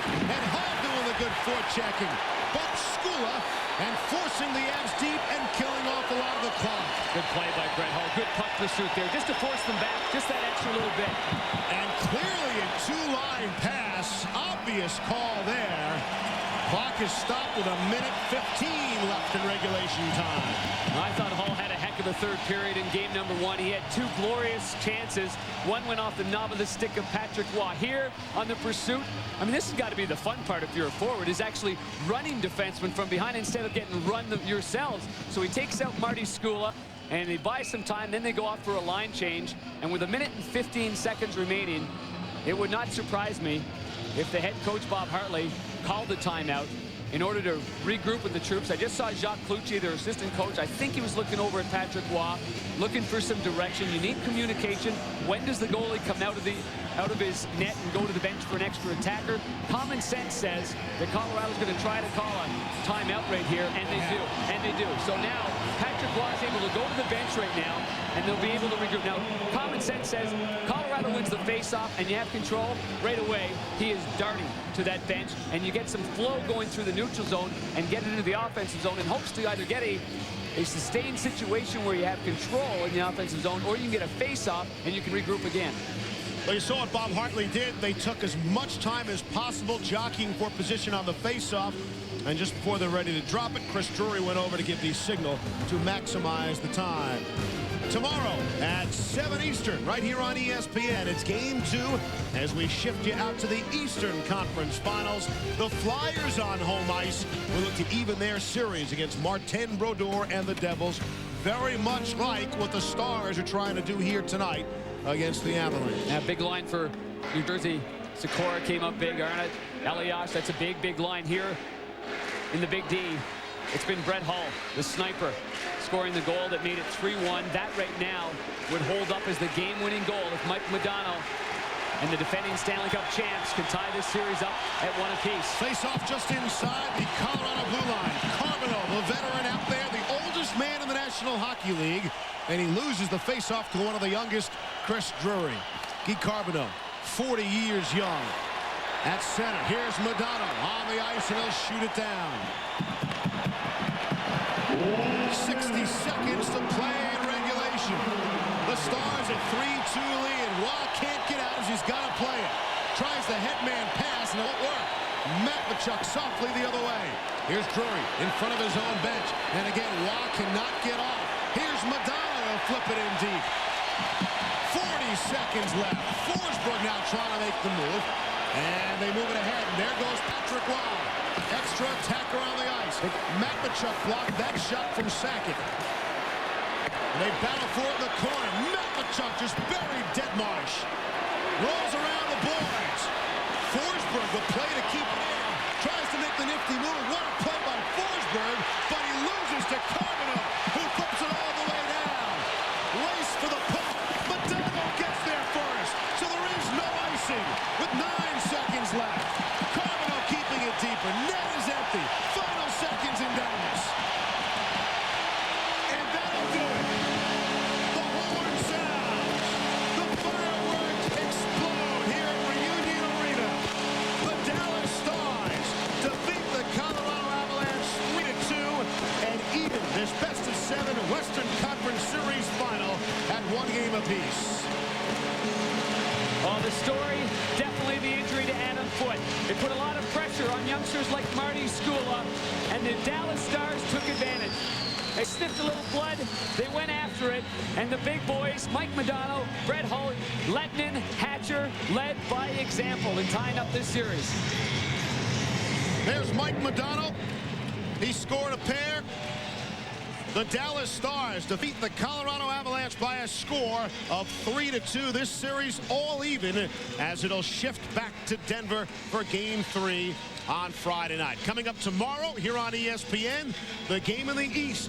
Can the Flyers do to the Devils what the Stars did to the Avalanche here tonight? Remember, over on ESPN2 at 11:30 Eastern, it's the NHL tonight. John Butchergross, Barry Melrose, and Ray Ferraro. Bobby Knight at the Crossroads. That is coming up next. This has been a presentation of ESPN, the worldwide leader in sports. For more, log on to ESPN.com, part of the Go Network, go.com. For Darren Pang, Darryl Ray, and our entire crew, this is Steve Levy saying good night from Dallas. The Stars win. The series is even. Do know for sure is that this is a big game too for Dallas, and the big D stands for desperation. They have to have this one after losing game 1. Adam Foote was huge in game 1. Opening minutes, Kirk Muller going to the net. The puck ends up in the net. He clearly kicked at it, but very at first we thought since it went off Oslund, it would count. And that's not the rule, is it? We all thought that until we checked the rule book, and what happens is even a kick in motion, if it goes in off somebody into the net, the goal does not count. Carey Fraser gives it the wave sign. Bob Hartley says, oh, we got lucky there. And his hair was perfect. Early on, Adam Foote.